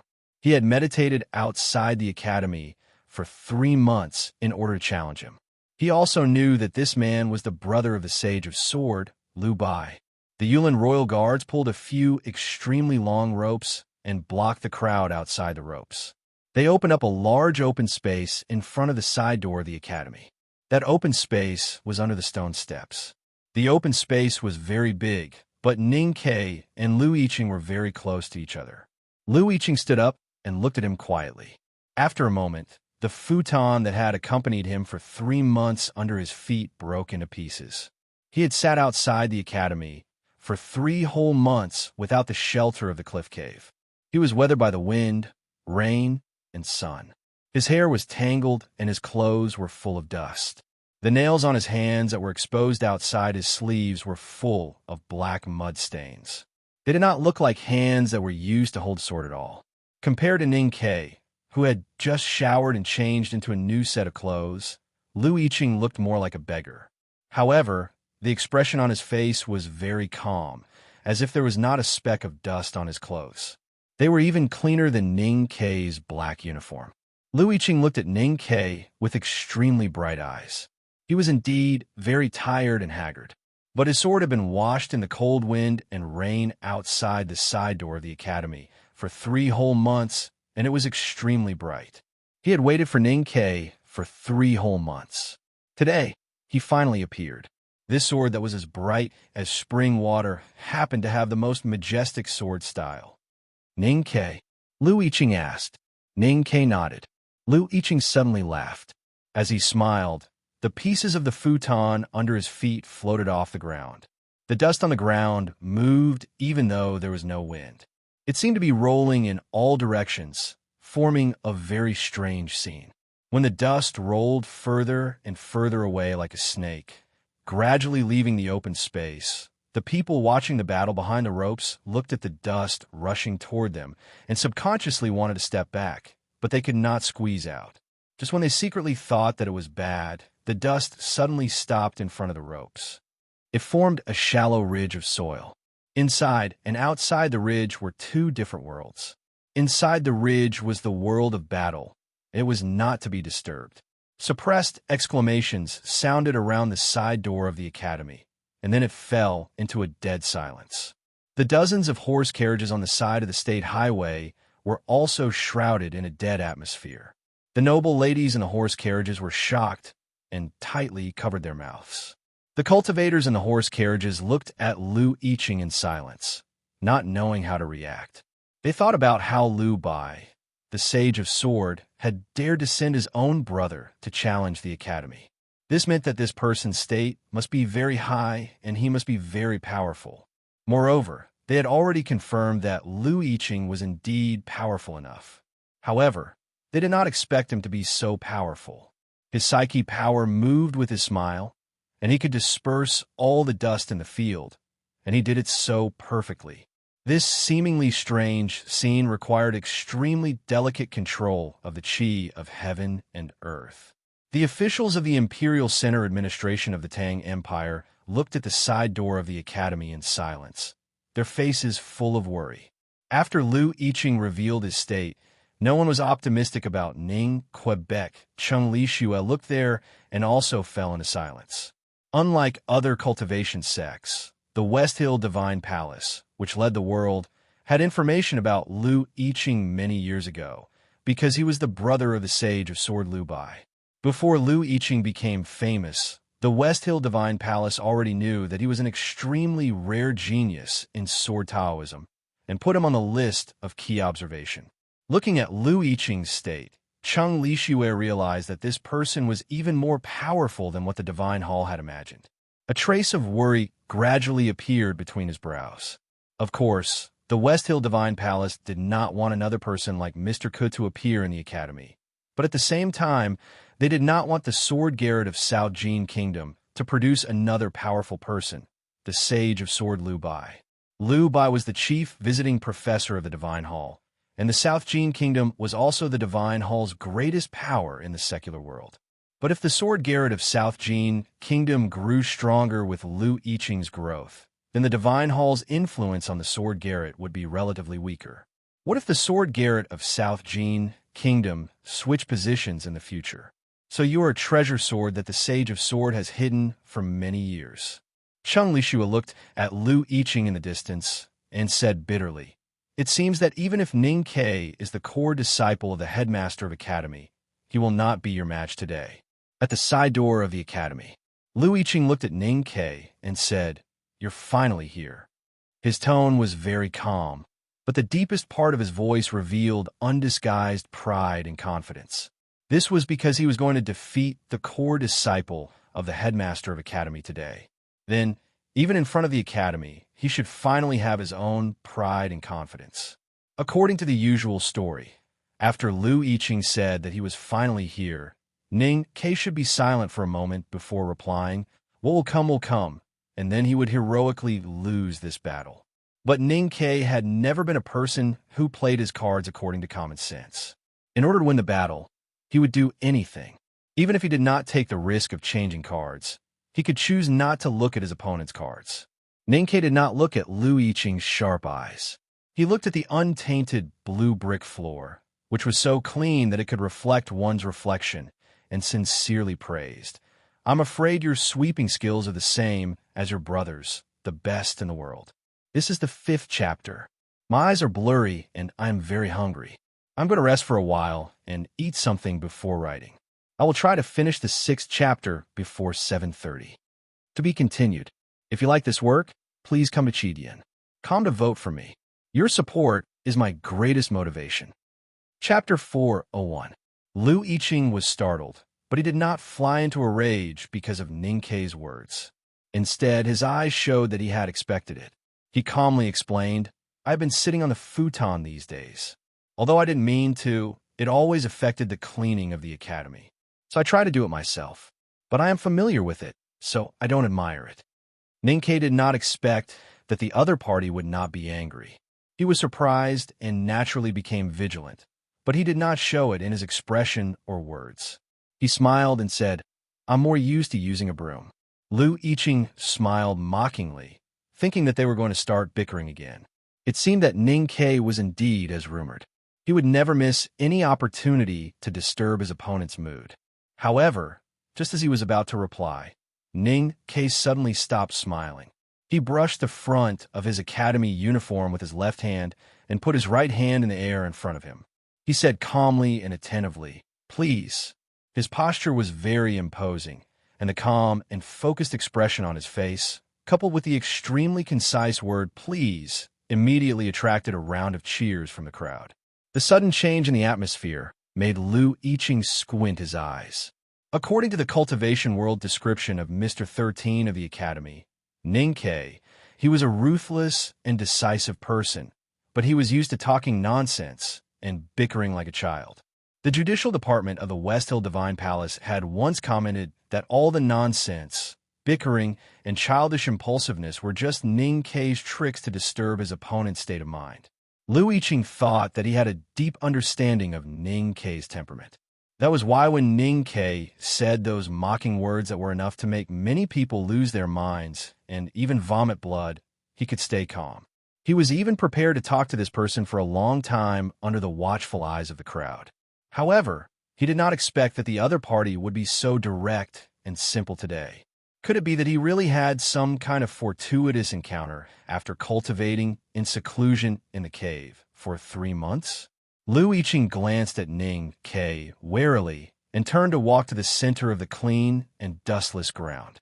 As he stepped forward, his emotions gradually returned to the initial absolute calmness. Ning Ke also walked to the field and waited quietly. Everyone's gaze shifted from the academy's side door to the green brick floor as the two walked. When no one noticed her, Sang Sang walked out from the side door. Perhaps because of Tang Xiaodong's identity as a member of the Devil's Doctrine, Chun Pippi and her did not appear. Lu Yiqing raised his left hand. His slender, muddy palm held an ordinary-looking cyan steel sword. He raised his sword and looked at Ning Ke, saying emotionlessly, "I know your most powerful weapon is the arrow. I will still use the sword." Sang Sang stood under the green tree at the edge of the field and listened to his words. She untied the heavy luggage on her back and put the big black umbrella aside. She found the dark iron arrow box and was ready to give it to Ning Ke as soon as he spoke. Ning Ke did not speak. He looked at the ordinary cyan steel sword in Lu Yiqing's left hand and slowly raised his eyebrows, because he recognized this sword. 2 years ago, when he came to Chong and from the city of Wei, he and Sang Sang rented a shop on Lin 47th Street and opened the old brush pen shop. At that time, the business of the old brush pen shop was not good, so he clearly remembered who the first customer of the old brush pen shop was. It was raining in Chong on that day. Under the eaves outside the old brush pen shop, a middle-aged man was sheltering from the rain. The man was dressed in a green robe, and his eyes were handsome and free. His smile could brighten up the gloomy rain. The middle-aged man was the owner of the shop and habitually wore a sword on his waist. The reason why Ning Ke could clearly remember the middle-aged man was not only because he was the first customer of the old brush pen shop. On another rainy day, the middle-aged man came to the old brush pen shop with an oil paper umbrella. At that time, Ning Ke squatted on the ground and ate noodles. The middle-aged man squatted beside him and said a few words to him. "I'm going to kill. I need someone by my side." Because of these two words, the 500 tales of Silver Note and Darky's entrustment, Ning Ke followed the middle-aged man into the rainy night and into the shabby Spring Breeze Pavilion Street that had not been renovated. Then they began to kill, side by side, until everyone was killed. They walked back to the old brush pen shop and ate a bowl of noodles with fried eggs. The middle-aged man had a very arrogant surname and a very gentle name. His surname was Chow, which was the Chow of the Tang dynasty. His name was Chow Xiaoshu. Ning Ke and Chow Xiaoshu did not meet many times, but he remembered Chow Xiaoshu and would never forget him for the rest of his life. He also recognized the seemingly ordinary cyan steel sword that Chow Xiaoshu carried. But that sword was held in the hands of Lu Yiqing, a powerhouse from the South Jin Kingdom. This was not the Spring Breeze Pavilion. Ning Ke looked at the sword and said after a moment of silence, "I won't use arrows today. I'll use a knife." For some unknown reason, he did not ask Lu Yiqing about the origin of the sword. Also, for some unknown reason, Lu Yiqing took the initiative to mention the sword. "You recognize this sword?" Ning Ke nodded and said, "This is the sword of Old Chow of the Spring Breeze Pavilion." Lu Yiqing looked at him and said calmly, "Don't you want to know why this sword is in my hands?" Ning Ke thought for a moment and said honestly, "Yes." Lu Yiqing seemed to be satisfied with his answer and said, "Old Chow of the Spring Breeze Pavilion. What an interesting name. On that rainy spring night 2 years ago, I think the Spring Breeze Pavilion smelled like blood. You may have forgotten that you had killed a sword master from the South Jin Kingdom." Ning Ke silently recalled the scene on that rainy night. Even though Chow Xiaoshu and he had killed too many people that night, it was not easy to forget that powerful sword master from the South Jin Kingdom. He murmured, "So that person was a disciple of the sword Garrett of the South Jin Kingdom." Lu Yiqing said expressionlessly, "He was the core disciple of my eldest brother, but he died tragically under the joint attack of the two of you. There has to be an explanation for this. Chow Xiaoshu was defeated by me, so his sword is now in my hands. But you are still missing, so I waited for you at the gate of the academy for 3 months." Ning Ke's eyebrows had been slightly raised ever since he saw the sword. Even when he was answering honestly, his eyebrows did not fall. However, when he heard Lu Yiqing say that Chow Xiaoshu had been defeated by him, his eyebrows suddenly fell down. His expression was extremely calm, even a little chilly. Lu Yiqing said, "Do you want to know where Chow Xiaoshu is now?" Ning Ke's tone was still very honest. "Yes." Lu Yiqing looked at him and said coldly, "Then show me your true strength and fight with me. Regardless of the outcome of this battle, I will tell you what you want to know." Ning Ke suddenly laughed. After thinking for a moment, he turned around and walked towards Sang Sang, who was under the green tree by the side of the field. Lu Yiqing thought that he was going to retrieve the rumored terrifying iron bow and smiled proudly. Ning Ke walked to Sang Sang, but did not move. He was not here to retrieve the primordial 13 arrows, but to retrieve something else that Sixth Brother had just prepared for him, because at that moment, he was ready to kill this South Jin Kingdom swordsman called Lu Yiqing. But when he walked to Sang Sang, he suddenly changed his mind, because sometimes being alive was more painful than being dead. So he walked past Sang Sang and returned to the field. Lu Yiqing looked at him, who was empty-handed, and frowned slightly. He said, "I want to see your true state. I said that I will not use arrows today. I will only use knives." Ning Ke stretched out his right hand and looked at him calmly. "Because you are not worthy." Lu Yiqing still did not get angry. He asked indifferently, "Then who is worthy?" "My iron bow has shot Prince Longqing and the Tao Addict. You are not as good as these two, so you are not worthy." After saying this, Ninkei took a deep breath and tightened his grip. His right hand grasped the hilt of a knife behind him that was pointing diagonally at the sky. He slowly pulled out the black and long padao.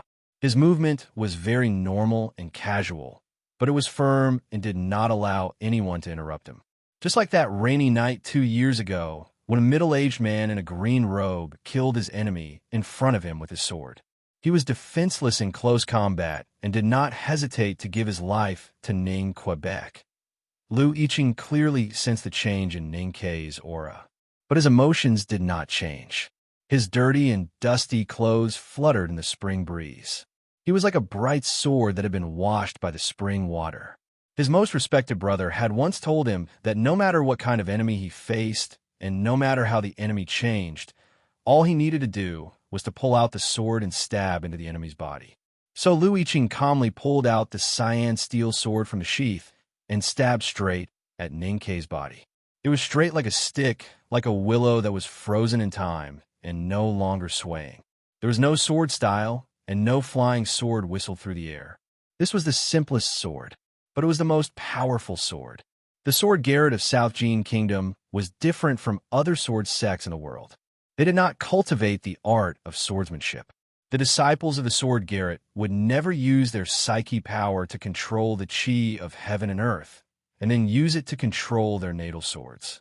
The disciples of the sword Garrett only trusted the hand that held the sword. Their most powerful swordsmanship was the sword in their hands. With the sword in their hands, they did not need to use the chi of heaven and earth to control it.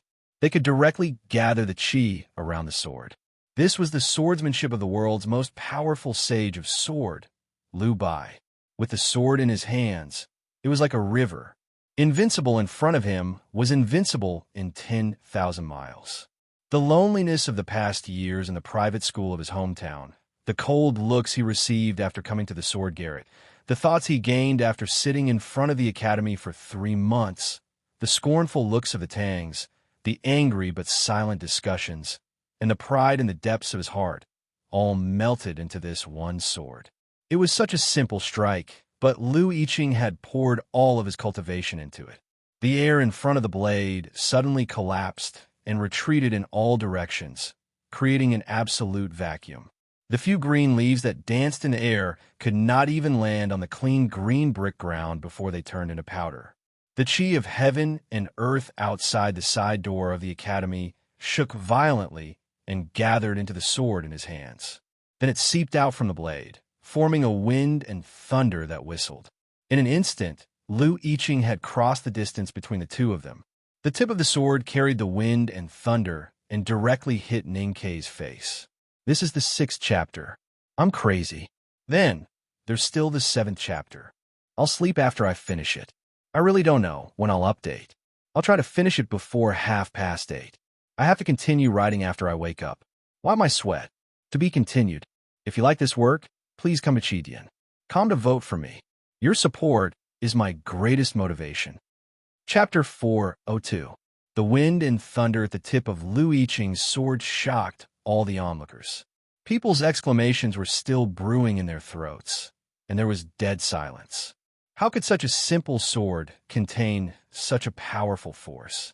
Including the cultivators, among the onlookers at the side door of the academy today, only Cheng Lishu, the priest of the Revelation Department of the West Hill Divine Palace, could really understand this simple sword. He was the only one who had already noticed the horror of Lu Yiqing's sword when he just stabbed. He held the window with his right hand and remained silent. This simple sword was actually not simple.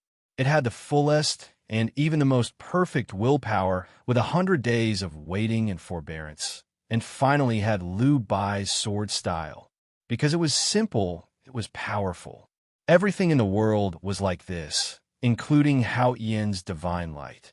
Cheng Lishua held the window with one hand and felt the sharp sword style from the side door of the academy. He thought that if he was facing this simple sword, he would definitely not be able to take it. He could only retreat to a place where there was no place to retreat and use the desperate situation to squeeze out the possibility of the impossible.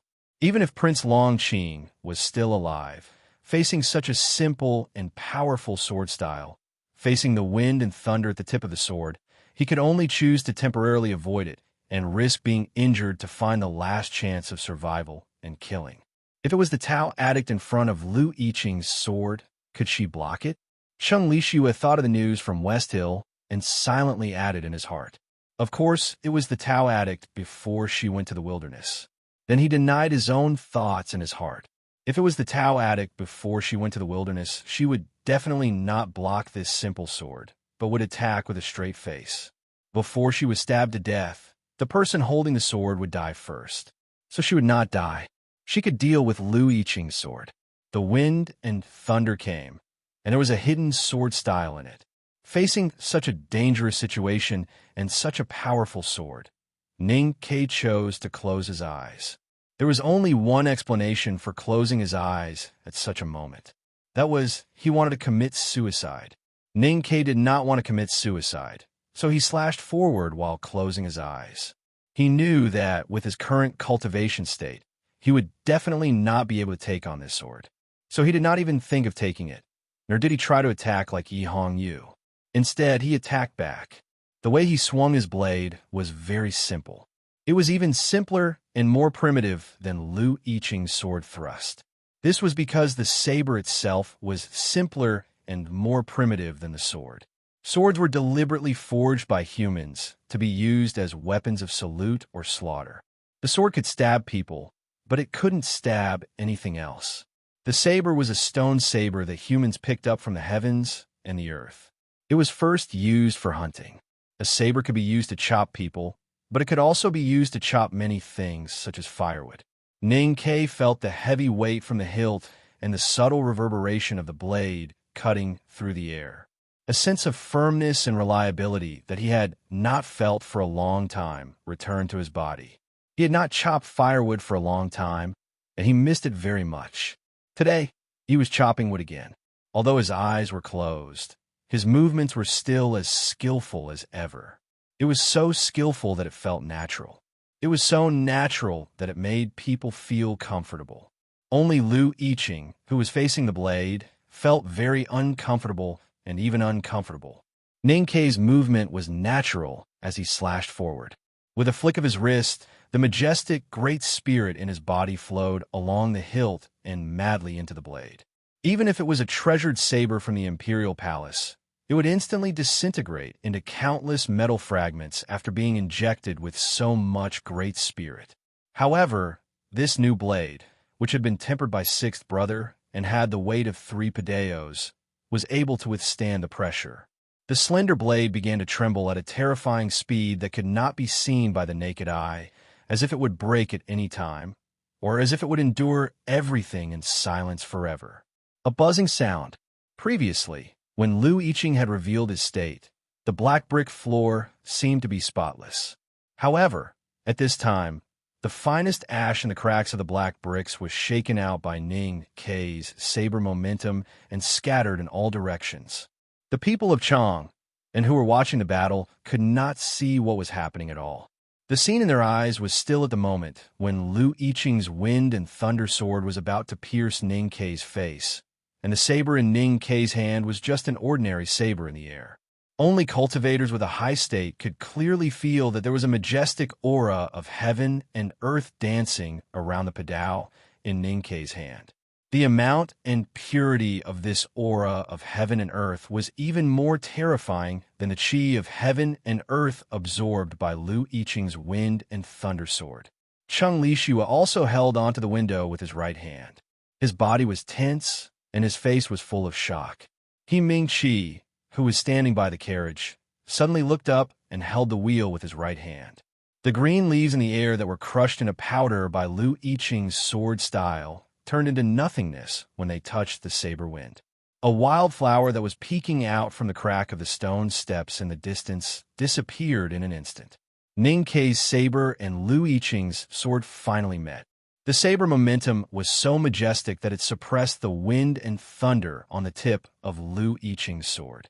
It trembled uncontrollably, as if it was a candle in the wind that could be extinguished at any time. Lu Yiqing was shocked. He did not expect that Ning Ke, who was the weakest person on the second floor of the academy and was even labeled as the shame of the academy by the Tao addict, could display such a powerful cultivation at this time. But he did not intend to retreat or stop his sword momentum. The sword in his hand was still moving forward. That was because he had been meditating at the side door of the academy for 3 months.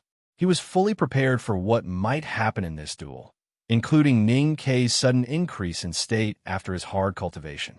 He firmly believed that when Ning Kei's saber and his sword met, there would definitely be a slight delay, because as long as one was human, he would definitely think. As long as he thought, Ning Kei would think of Cao Xiaoshu from the sword in his hand. Why was Cao Xiaoshu's sword his hand? Did Cao Xiaoshu really lose to him? Was Cao Xiaoshu alive or dead? If Cao Xiaoshu was alive, would Ning Kei still be able to cut him down with his saber? Weren't you worried that Cao Xiaoshu would die with me after this cut? Did you think you could stop thinking by closing your eyes and not looking at the sword? Lu Yiqing thought coldly. He firmly believed that Ning Kei could think. Even if Ning Kei had an inhuman willpower and could ensure that there was no delay in the movement of the saber, there would definitely be a gap in his state of mind. When strong people fought, they fought for victory and defeat, and victory and defeat were often decided by a single thought.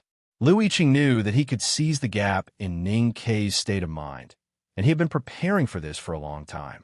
However, Ning Kei's movement did not stop at all. He closed his eyes and chopped down in front of him with his saber. The chopping was so decisive and ruthless. His thoughts did not stop either. The reason why he closed his eyes was not because he did not want to see Cao Xiaoshu's sword. He did not even think about whose sword it was. He did not even think that Cao Xiaoshu might be dead or imprisoned in the sword garret. If he chopped down with a saber, Cao Xiaoshu might really die. He did not think about anything. He just wanted to chop down the saber in his hand. This kind of thinking was very simple. Much simpler than Lu Yiqing's thinking. So much more powerful. The padao in Ning Kei's hand suddenly became brighter. Countless golden rays of light shot out from the dark blade, like a sun leaping out of the sea of clouds, or like a burning cloud in the twilight. The golden rays shot out from the blade were gathered by Ning Kei's psyche power. They did not scatter around, but turned into a flame and hit Lu Yiqing's face directly. Cheng Lishue's hands, which were holding the window frame, suddenly tightened and stood up in the carriage. With 2 cracking sounds, the window frame was smashed and a big hole was made in the carriage. He Mingqi, who was standing beside the carriage, did not notice the movement behind him. His right hand, which was holding the wheel, was so nervous that his knuckles sank deep into the wheel, and sawdust flew everywhere. The two looked at the side door of the academy in shock and shouted in disbelief, "Divine skill!" A shrill scream came from the brick ground in front of the side door of the academy. Thousands of rays of light from Ning Kei's padao hit Lu Yiqing's face like flowing fire. The pure Haoqian's divine flame reflected in his eyes, and then pierced into his sense of perception, causing him a sharp pain. However, his eyes felt real pain, and all light disappeared in an instant. The world became dark. No matter how strong his sword heart was, he could not help but lose focus, and the momentum of his sword was disrupted. The padao in Ning Kei's hand hit Lu Yiqing's sword. The momentum of the padao was overwhelming. The wind and thunder on the tip of Lu Yiqing's sword suddenly disappeared like smoke. The burning padao continued to cut down. The sword in Lu Yiqing's hand broke into countless pieces. The momentum of the padao continued. Ning Kei closed his eyes and struck. He only knew Lu Yiqing's original position. Therefore, when the padao fell, it did not hit Lu Yiqing's body, who was screaming and retreating, but hit the brick ground. But as long as it was cut down, it was enough. The burning padao hit the ground heavily, and countless sparks flew. The Haoqian's divine flame on the padao suddenly exploded, turning into a terrifying aura of heaven and earth, and hit Lu Yiqing's body through the air. The wind was strong. In this extremely vast aura of heaven and earth, Lu Yiqing's body was like a sandbag in a hurricane, lightly flying up and landing heavily on the hard ground. He rolled 12 times in a row in a sorry state, only stopping when he hit a peach tree at the foot of the hill. There was a cracking sound, and it was unknown whether it was the peach tree or his bones that broke. Lu Yiqing held the peach tree with his trembling right hand and stood up with difficulty. At this time, his clothes were torn, and his body was covered in blood, stained with dust. It was a terrible sight. The peach blossoms that had bloomed for some time fell like rain, sprinkling on his body. The color was even thicker than the color of blood. The most terrifying thing was that his eyes looked as good as before and even had the cold sword style from the beginning. However, looking at his blank expression, he could not see anything. After a moment, Lu Yiqing finally woke up from his muddle-headed state. Only when he was awake did he begin to feel fear, and because of the extreme fear, he began to go crazy. He looked at the sky with his blank eyes and held the remaining hilt of the sword tightly in his hand, as if holding the last life-saving straw. He kept waving it around crazily and shouted hoarsely, "How can you use divine skill? Who taught you divine skill? I will go to sleep after settling the accounts." To be continued. If you like this work, please come to vote for me. Your support is my greatest motivation. Chapter 403. It was dead silent outside the academy's side door. There was no sound outside the brick ground or the carriages by the side of the road. Only Lu Yiqing's shrill cries reverberated in the air. The cultivators from various sects were shocked speechless. From their point of view, Ning Ke had no reason to win today's battle, especially after Lu Yiqing revealed his powerful state before the battle. They thought that even if Ning Ke cultivated in seclusion at the back of the mountain of the academy, he would not be a match for this young powerhouse from the South Jin Kingdom.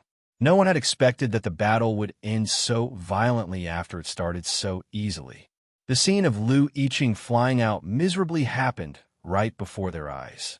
Could it be that this was the combination of talisman and martial arts that everyone had been talking about recently? Could it be that Ning Ke had really cultivated both talisman and martial arts in seclusion at the academy and had succeeded? The cultivators by the side of the road pondered in shock. The spectators outside the side door did not think much of it. They could not understand the battle between the two powerhouses. However, in the hearts of the ordinary Tangs, the students of the second floor of the academy were almost like gods. It was natural for them to defeat the swordsmen from the South Jin Kingdom. The reason why there was dead silence was because the battle had ended too quickly and people did not have time to be excited. When they were about to cheer, they saw Lu Yiqing's miserable state and heard his crazed cries. The Tangs worshipped the strong and sympathized with the weak.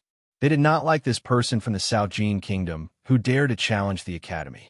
However, when they saw the previously powerful opponent become blind and miserable, they could not help but feel pity for him. They all remained silent. "How do you know the divine skill?" Lu Yiqing stood under the peach tree and looked at the sky with listless eyes. He held the sword hilt tightly in his hand and was finally more clear-headed than before. His face was filled with fear and great unwillingness. He suddenly became angry again. He held the sword hilt and stabbed everywhere like a madman. He shouted, "I can't accept this. Ning Ke, where are you? Come and fight with me again." Lu Yiqing was indeed very unwilling, especially after he found out that he was blind. His unwillingness became even stronger, directly turning his sadness and helplessness into anger. He was the younger brother of Lu Bai, the Sage of Sword. He was destined to be the leader of the new generation of disciples in the sword garret of South Jin Kingdom. Even the second brother of the academy believed that he had the potential to catch up to Lu Bai. From the first simple stroke, it could be seen that his cultivation in sword Taoism was extremely terrifying. In terms of strength and state, he was definitely not weaker than Ning Quebec. Even if he might be defeated in the battle because of a momentary slip, he should not be defeated so miserably and without the ability to fight back. Lu Yiqing used to think that the reason why Ning Ke could defeat Long Qing, Guan Hai, and kill Dao Shi was not because he was stronger than them, but because he was lucky and cunning. He had been preparing for this battle for 3 months. Whether Ning Ke used the horrible iron arrow or the divine talisman left by Master Yen Sei, he had already prepared a way to deal with it. However, he did not expect Ning Ke to use a knife. From the beginning to the end of the battle, he only used his saber. He only used one stroke. Lu Yiqing believed that if Ning Ke had not hidden Hao Ian's divine light in his saber, he would not have been unprepared and lost so miserably. Looking at the dark night in front of him and recalling the process of the previous battle, he was filled with grief and indignation. He thought that if they fought again, he would definitely win. Lu Yiqing leaned against the peach tree, his listless eyes falling somewhere. He held the remaining hilt of his sword tightly in his hand and shouted to the hillside in a trembling voice, "Come on, let's fight again." Ning Ke looked at him quietly and suddenly said, "You have already lost. Why should I fight with you again?" Lu Yiqing heard his voice and quickly turned around. He looked over with his horrifying white eyes and almost fell down. He shouted, "Because you cheated, so I am not convinced." Ning Ke looked at him and said calmly, "How did I cheat?" Lu Yiqing's left hand trembled and stroked the rough trunk of the peach tree. He wanted to hold it tighter to make his body more stable. He said in a trembling voice, "This is the academy." And you, before he finished his words, Ning Ke interrupted him and asked, "The academy? Do you think I, a student of the second floor of the academy, have the geographical advantage? We're in the south of Chang and surrounded by Tangs, so you have lost the harmony of the people.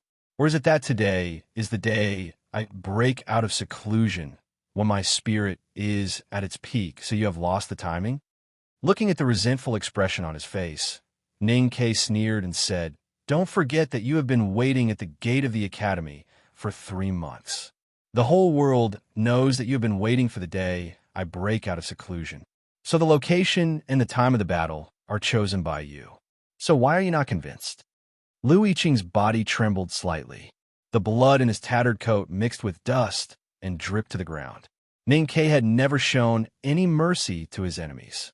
Although he had turned away from Sang Sang today and did not take out that thing, which meant that he had spared his opponent's life in advance, his original purpose was to make his opponents suffer more than death. So how could he not suffer a mental blow after the victory? So, if you want to be dissatisfied, you should not be dissatisfied with me, but with your stupid thinking ability. You shouldn't have blocked the gate of the academy and provoked our pride. You shouldn't have taken out Chao Xiaoshu's sword to provoke my killing intent." Hearing this, Lu Yiqing suddenly laughed crazily. Snot and tears flowed down his face.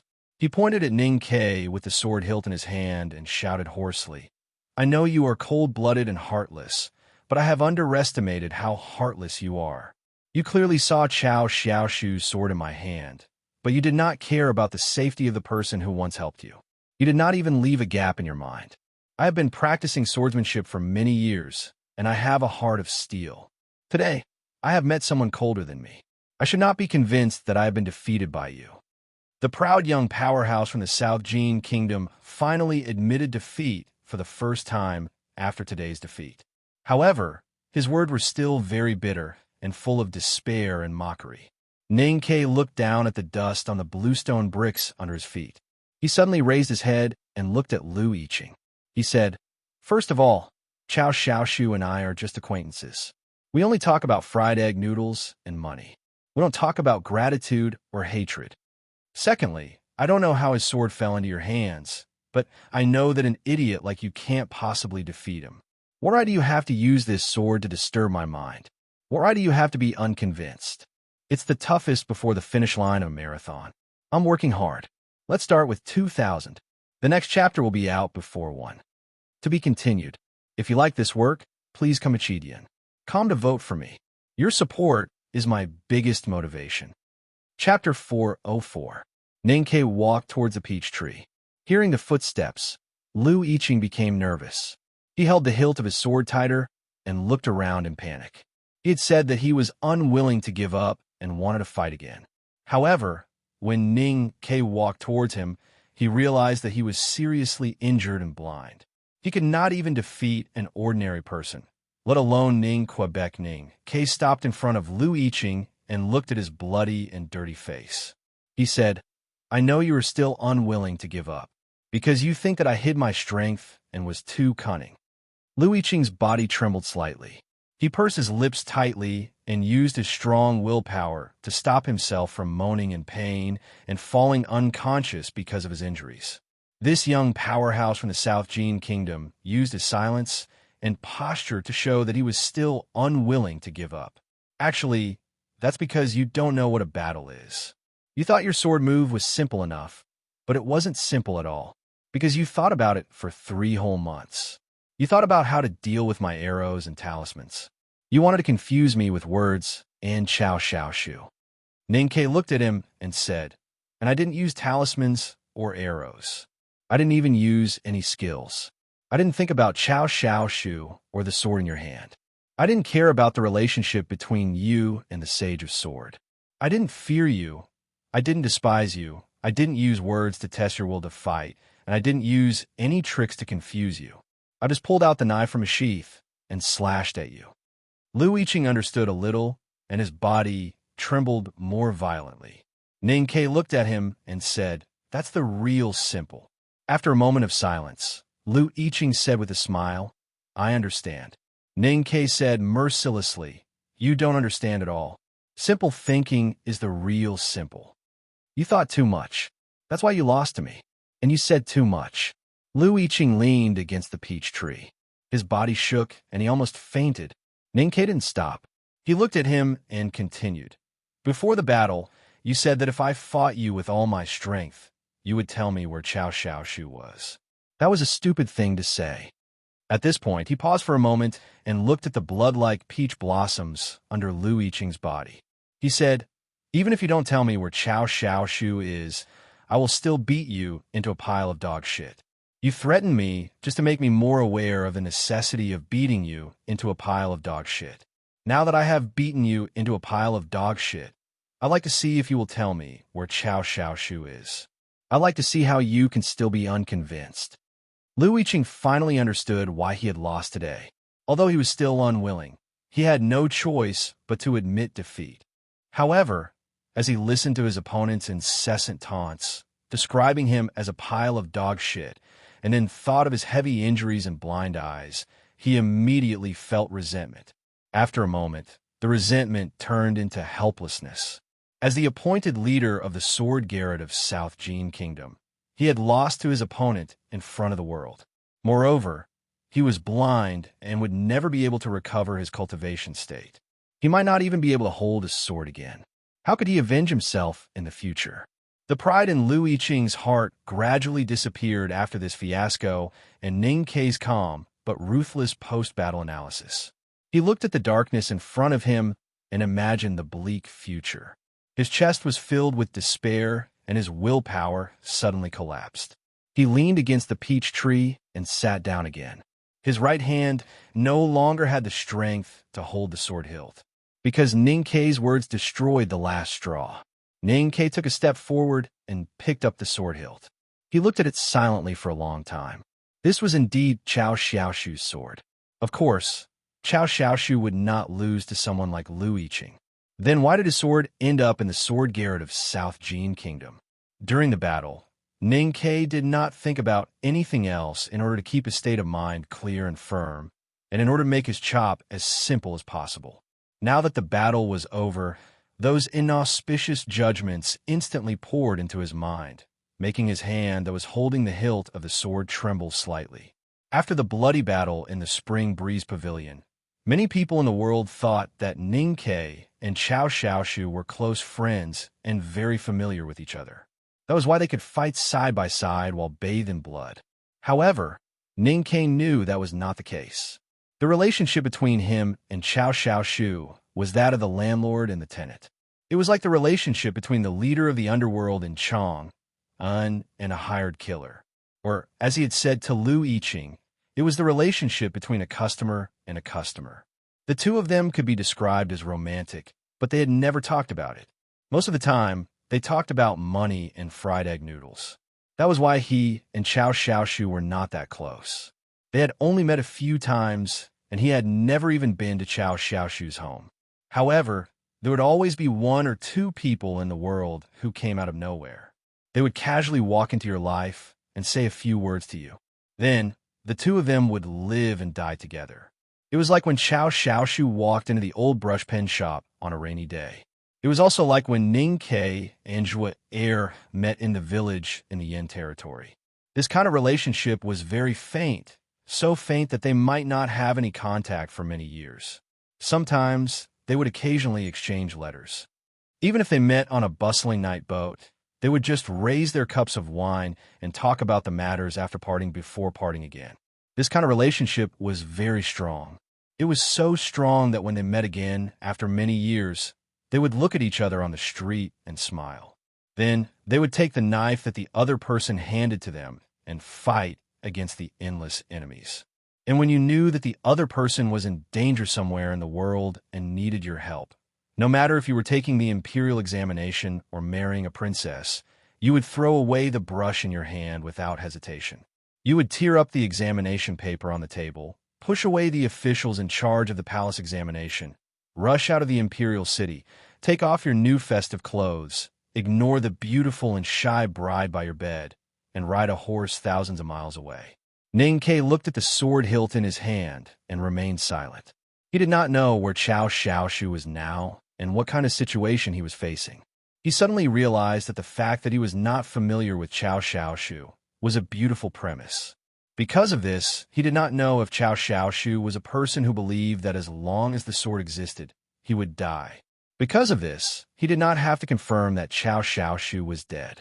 Ning Ke raised his head and looked at Lu Yiqing, who was sitting under the peach tree like a dead person. He tightened his grip on his knife and took another step forward. He slowly and firmly raised his knife. The audience exclaimed. They did not expect that Ning Ke would kill this man from the South Jin Kingdom. In the crowd, Professor Huang he frowned and shook his head worriedly, indicating that he should not act recklessly. I can only gnaw on it for 22,000 yuan. This is the hardest bone. The next chapter will be out before 3 o'clock. To be continued. If you like this work, please come at Chidian. Come to vote for me. Your support is my greatest motivation. Chapter 405. Ning Ke heard the exclamations of the crowd. As a Tang, he knew that it was not a glorious thing to kill an enemy after he had surrendered. Out of the corner of his eye, he saw Professor Huang, his worried expression and shaking his head. He knew what the professor was worried about.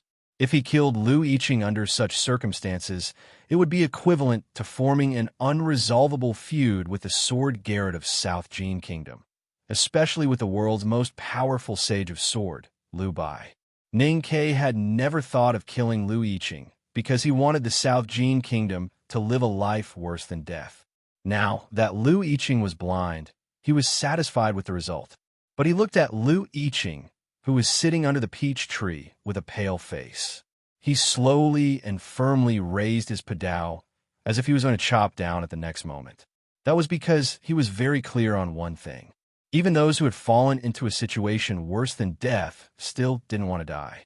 Otherwise, there wouldn't be such a situation in the world. The more determined and powerful a person was, the more they believed that they could escape from this predicament, and the more greedy they were for life. Lu Yiqing looked miserable and desperate, but there was no doubt that he was a man with a strong will, so he definitely did not want to die. Ning Ke wanted him to feel that he was going to die soon, so that he could achieve his goal. As expected, Lu Yiqing felt the cold knife style coming from above his head. He felt Ning Ke's undisguised killing intent. His body suddenly stiffened, and he said hoarsely, "You want to kill me? As long as the sword lives, the man lives. If the sword dies, the man dies." Ning Ke said, "Xiao Xiaoshu's sword is in your hands, so he must be dead. Since I have broken the sword, would I let you, who killed him, live?" Lu Yiqing felt fear. He struggled for a moment and said, "I did not kill Xiao Xiaoshu." Ning Ke looked at him and said, "With your cultivation state, you could not hurt Xiao Xiaoshu. But who knows if you used any dirty tricks?" Lu Yiqing smiled nervously and said, "Xiao Xiaoshu has already entered the knowing destiny state. Do you think those dirty tricks can be used against him?" Ning Ke said, "But his sword is in your hands. Since we all agree that Xiao Xiaoshu is strong enough, there seems to be only one possibility." Lu Yiqing seemed to have thought of something. He suddenly became nervous and did not want to say another word. Ning Ke said after a moment of silence, Liu Bai did it himself? Lu Yiqing did not answer his question. Ning Ke looked up at the peach branch with broken petals and suddenly said, "Tell me what happened at that time. Tell me Chao Xiaoshu's current situation, and I won't kill you." Lu Yiqing frowned and fell into an intense struggle. Right at this moment, a clamor suddenly arose from the nearby crowd, and the faint sound of an intense argument could be heard. Hearing the voice, Lu Yiqing was slightly refreshed and looked up. His eyes were blinded by Hao Ian's divine light and became even more terrifying because of his pride. He gritted his teeth and said coldly, "Do you still dare to challenge my brother?" Ning Ke looked at him and shook his head. He said, "Liu Bai belongs to my second brother, not me. Of course, if Liu Bai is beaten into a pile of dog shit by my second brother, I don't mind stepping on him." Hearing this, Lu Yiqing's face twisted in shock. In his entire life, he had never heard anyone dare to mention his elder brother in such a tone. His elder brother was the strongest person in the world, the Sword Saint Liu Bai. No matter if it was an enemy or a friend, when the Sword Saint Liu Bai was mentioned, they would involuntarily show some respect. Who dared to say that the Sword Saint Liu Bai would be beaten into a pile of dog shit by someone like Ning Ke? Some time had passed since the end of the battle. The onlookers saw Ning Ke walk to Lu Yiqing, but they could not hear what they were saying. They only saw Ning Ke's posture of wanting to kill Lu Yiqing, so they exclaimed. The Divine Hall's ambassadors and the sects by the side of the road were all silent.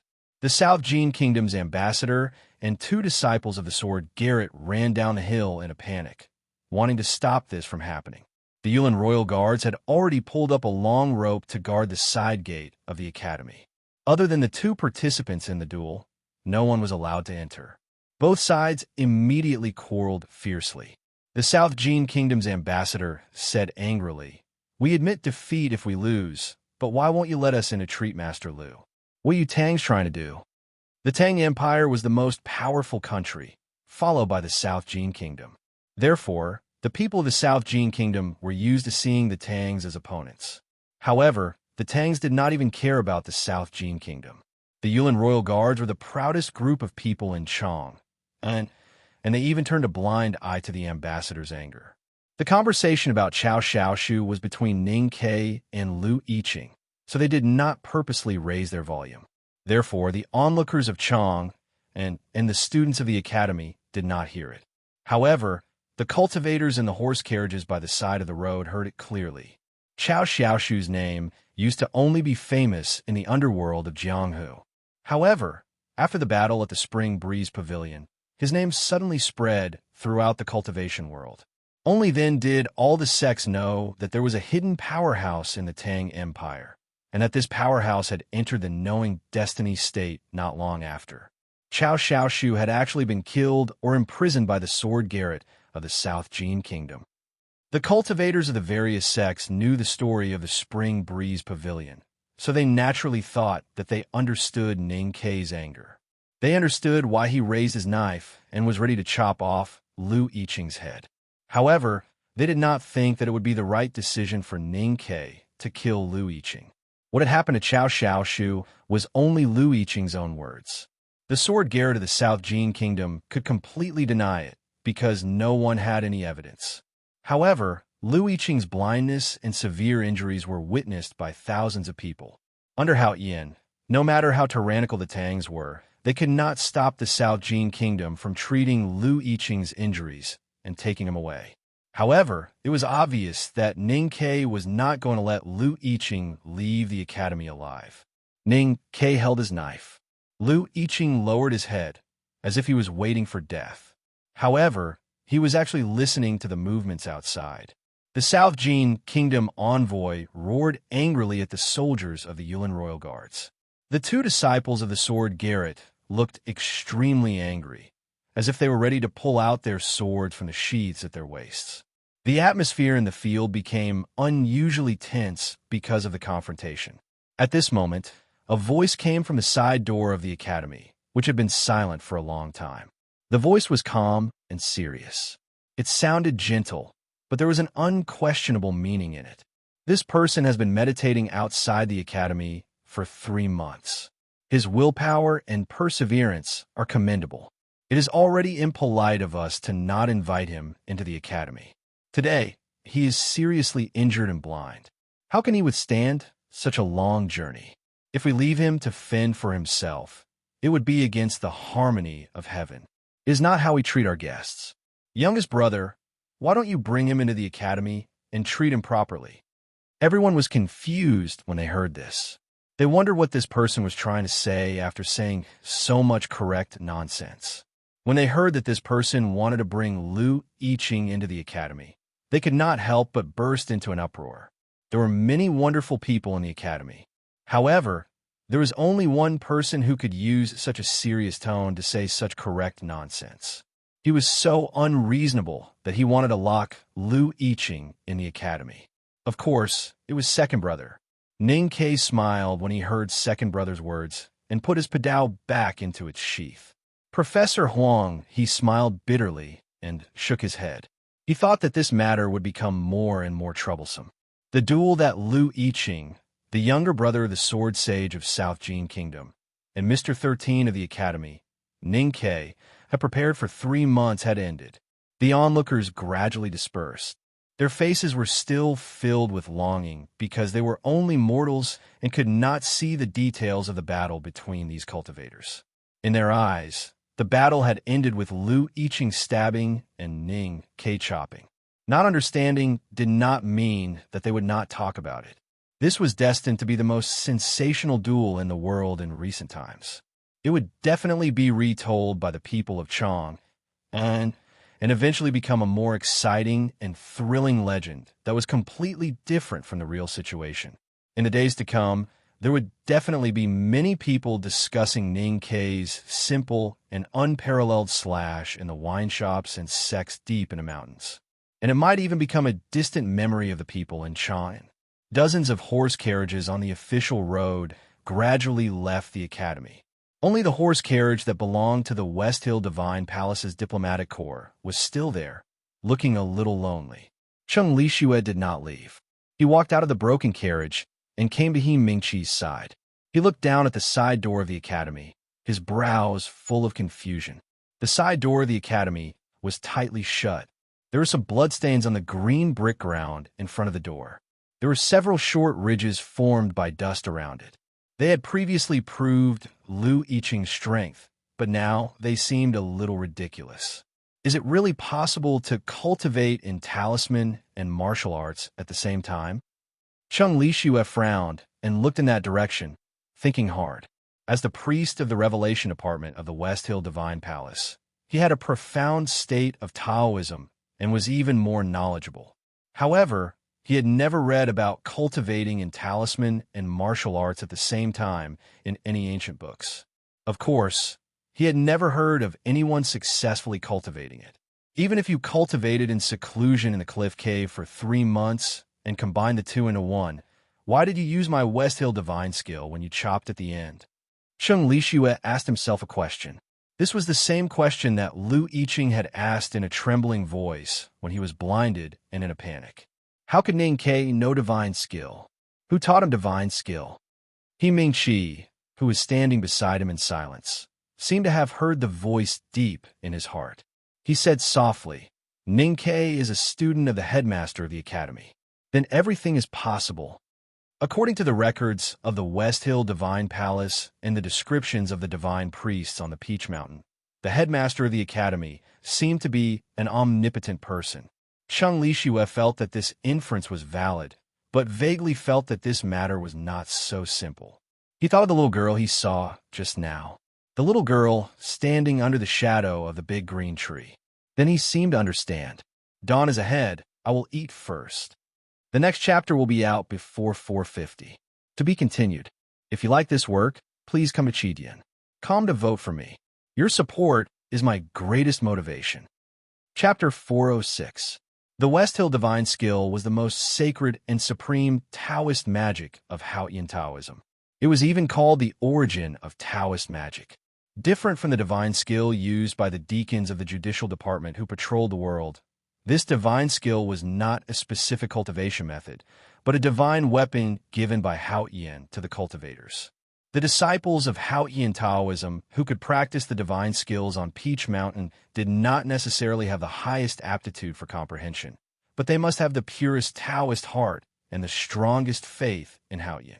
Yi Hongyu, the Tao addict, was able to cultivate the divine skills because she had done these two things. Prince Longqing's faith in Haotian was firm enough, but he could not keep his Taoist heart clear because of the royal affairs of the Yin Kingdom. So even he could not cultivate the real divine skills. For some reason, Cheng Lixue could not cultivate divine arts either. Therefore, he could not understand why Ning Ke could do it, until he remembered the little girl who had been standing quietly under the big tree. He recognized the little girl because she was the reason and purpose why the great divine priest of Revelation led the West Hill Diplomatic Corps to Chang'an. So he thought he had guessed the truth. There was a courtyard deep in the wetland of the academy. Ning Ke and Chun Pippi stood on the bank of the wetland outside the courtyard. Perhaps it was because Tang Xiaodang was asked to practice by senior sister Yu Lian. Chun Pippi was silent. He lowered his head and stared blankly at the water plants in the wetland. After some time, he suddenly raised his head and said to Ning Ke, "That divine light came from the blade." Ning Ke knew what he wanted to express. After a moment of silence, he said, "Special Taoism?" Chun Pippi shook his head and said, "The West Hill divine skill is not like this." Ning Ke frowned slightly and said, "I used a divine talisman to inject Haotian's divine flame into the blade. That's why the divine flame came out of the blade when I waved it. What do you think of this explanation?" "Nothing much." Chun Pippi reminded him seriously. "In the beginning, your blade was wrapped with the chi of heaven and earth. It's my first time. I don't have any experience." Ning Ke said sincerely, "There will be no such loopholes in the future." Chun Pippi mocked, "Do you really think you can deceive the world for a lifetime?" Ning Ke asked, "Even if they sense something wrong, who can find evidence for this?" Chun Pippi thought about it and shook his head. "Not really." Ning Ke relaxed and said, "That's good." Right at this moment, a shrill and miserable howl suddenly resounded in the courtyard, and then the howl came to an abrupt end. Silence ensued, and the two of them looked at each other before turning around and walking into the courtyard. In a secluded room in the courtyard, the old woman in the blue gown looked at Lu Yiqing, who was rolling on the bed in pain.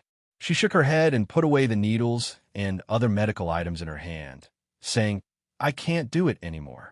Second brother nodded slightly and said, "Thank you." The door was pushed open, and Ning Ke and Chun Pippi walked in. Lu Yiqing gritted his teeth and endured the pain in his eyes. His left hand tightly gripped the wooden bar beside the bed and shouted, "What the hell do you want to do?" White bandages were wrapped around his injured eyes. Ning Ke looked at him and said, "You should be very clear." Hearing Ning Ke's voice, Lu Yiqing's face, which was not covered by the white bandages, revealed a vicious expression.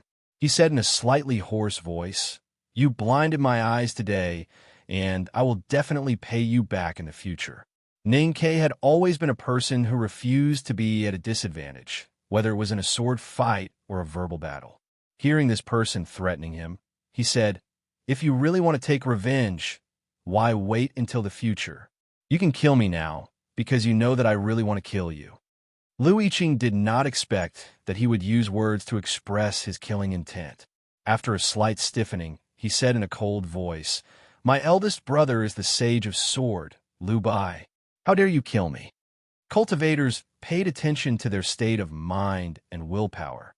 Once they started to reveal their background, except for people like Ning Ke, who did not care about manners, most people would feel desperate or even collapse. However, Lu Yiqing did have some hope and confidence.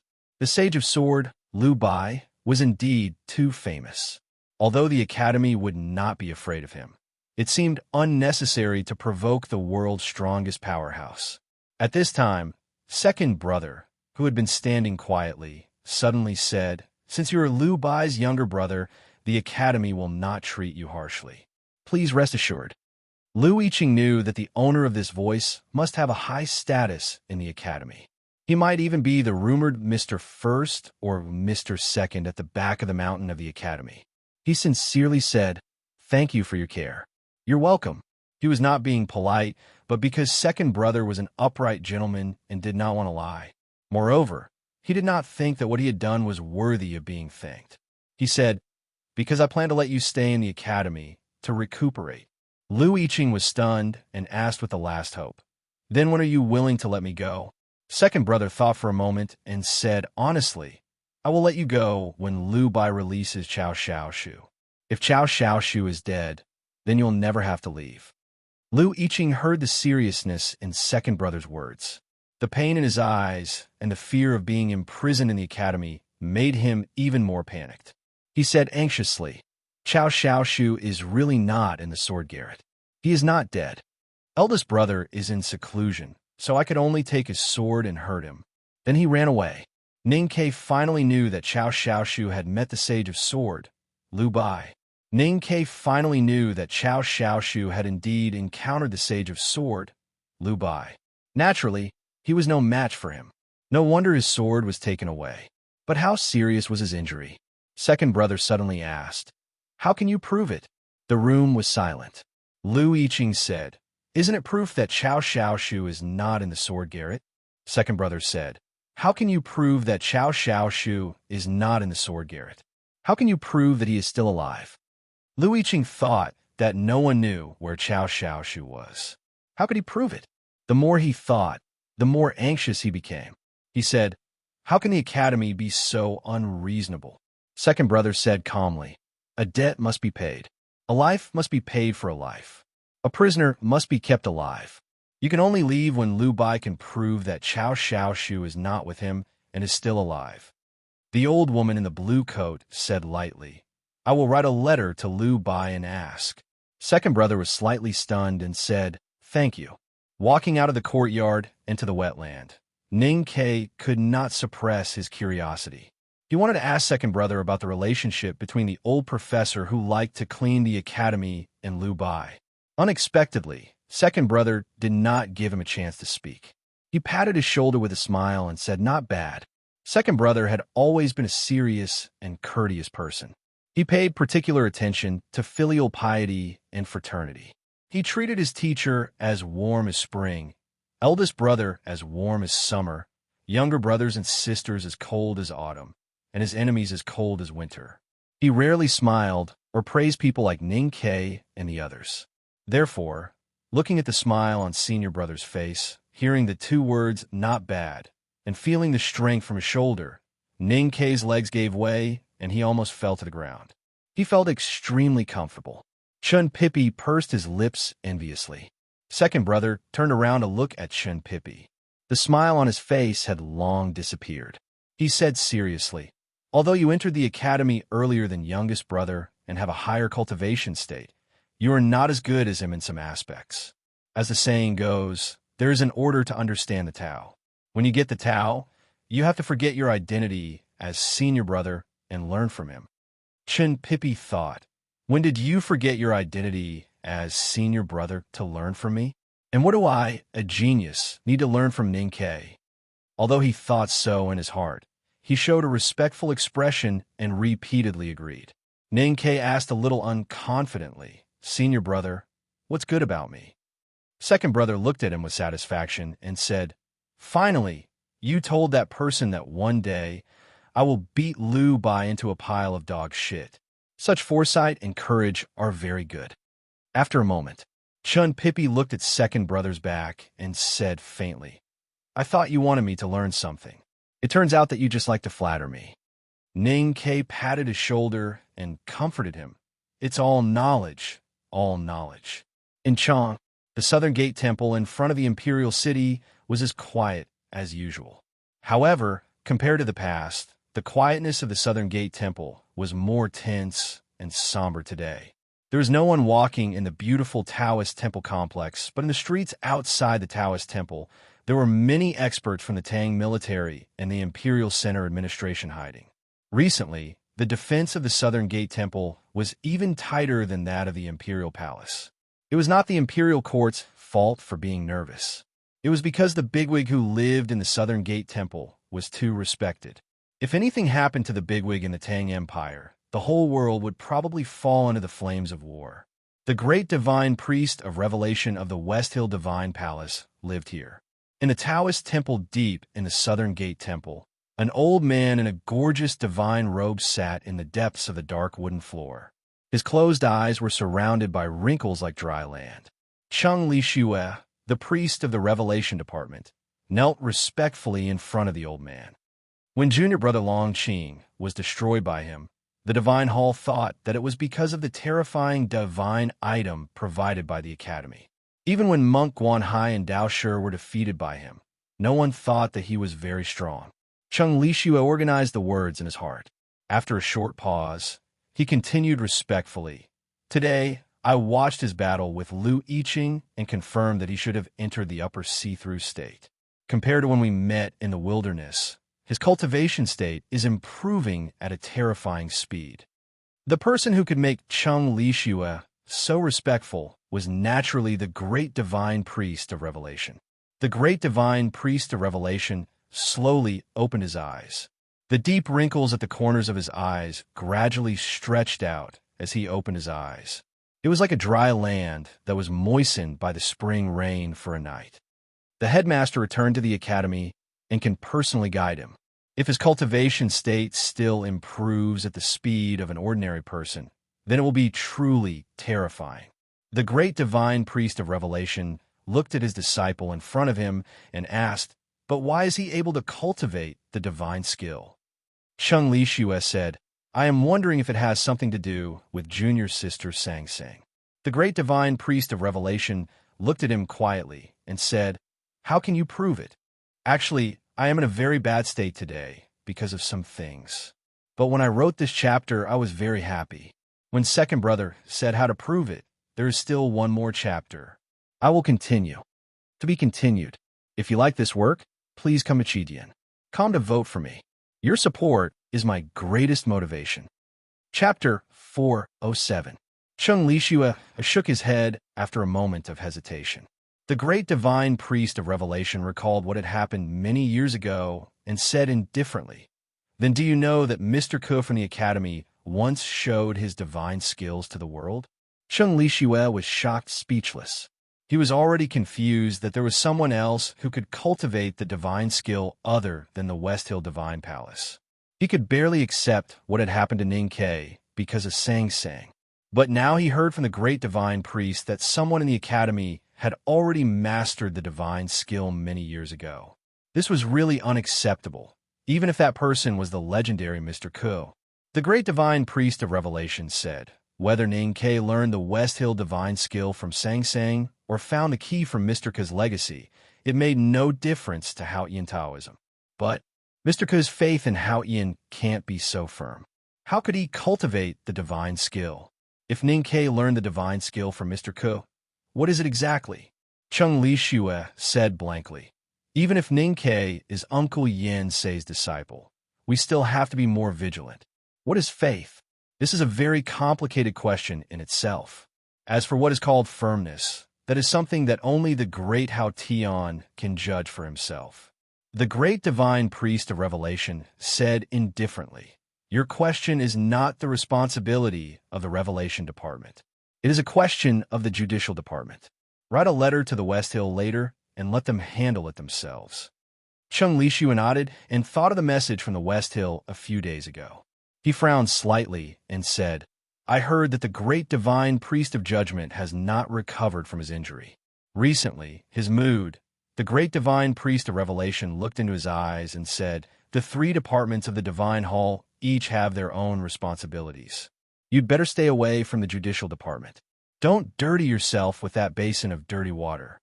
Cheng Li Shue heard this and asked in surprise, "I don't understand." The great divine priest of revelation looked at the dark floor in front of him, as if he was looking at the dark prison in the depths of Peach Mountain. He sighed and said, "When the Judicial Department instructed Qinghuan Taoism to publicize Lu Bai's name, they wanted to make the Sword Garret angry. Today's battle at the gate of the Academy started because of this. Even the key points were planned by the Judicial Department. However, these people who are used to conspiracies and violence never understand that this is a matter between the Academy and Lu Bai. It is wrong for the Divine Hall to intervene. The more they do, the more mistakes they will make. It was only then that Cheng Lishue realized that the West Hill Divine Palace had done something behind the scenes. The great divine priest of revelation lowered his eyes slightly, and the wrinkles at the corners of his eyes deepened. He said slowly, "Senior Brother Guang is gone, and I am old. Seeing that something big is about to happen in the judicial department, I feel a little uneasy." Cheng Lishue asked nervously, "Since we already knew that something big was going to happen, why can't we stop it in advance?" The great divine priest of revelation raised his head and looked at him lovingly. He said, "You have followed me for more than 20 years, and you have been in the revelation department for a long time. Don't you know that the so-called revelation is just an order from heaven? We may know some things in advance, but that is what Hao Yin wants us to know.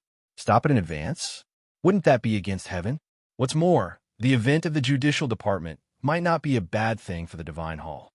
The Jishou Abbey was an unknown place. Not many people knew of the existence of this dilapidated Taoist temple.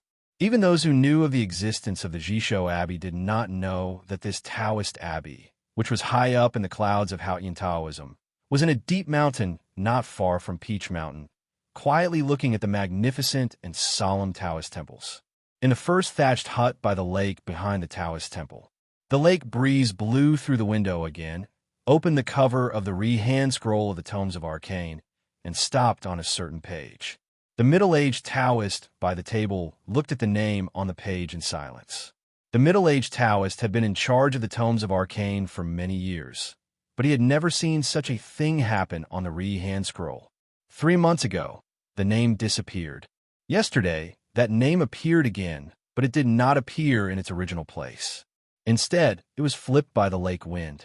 Sometimes it appeared on the previous page, and sometimes it appeared on the next page.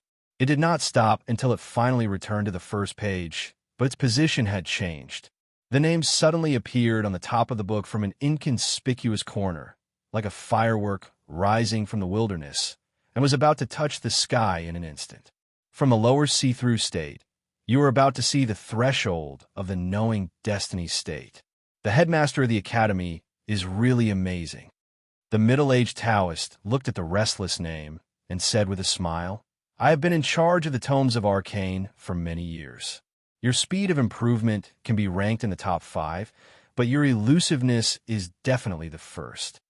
Not far away, the name of Prince Long Qing was as faint as usual, but the last stroke of the word Qing seemed to be thicker than before, as if someone had added a stroke of ink.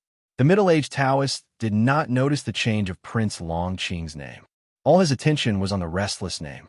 Then, he looked up at the top of the Tomes of Arcane and nodded with satisfaction.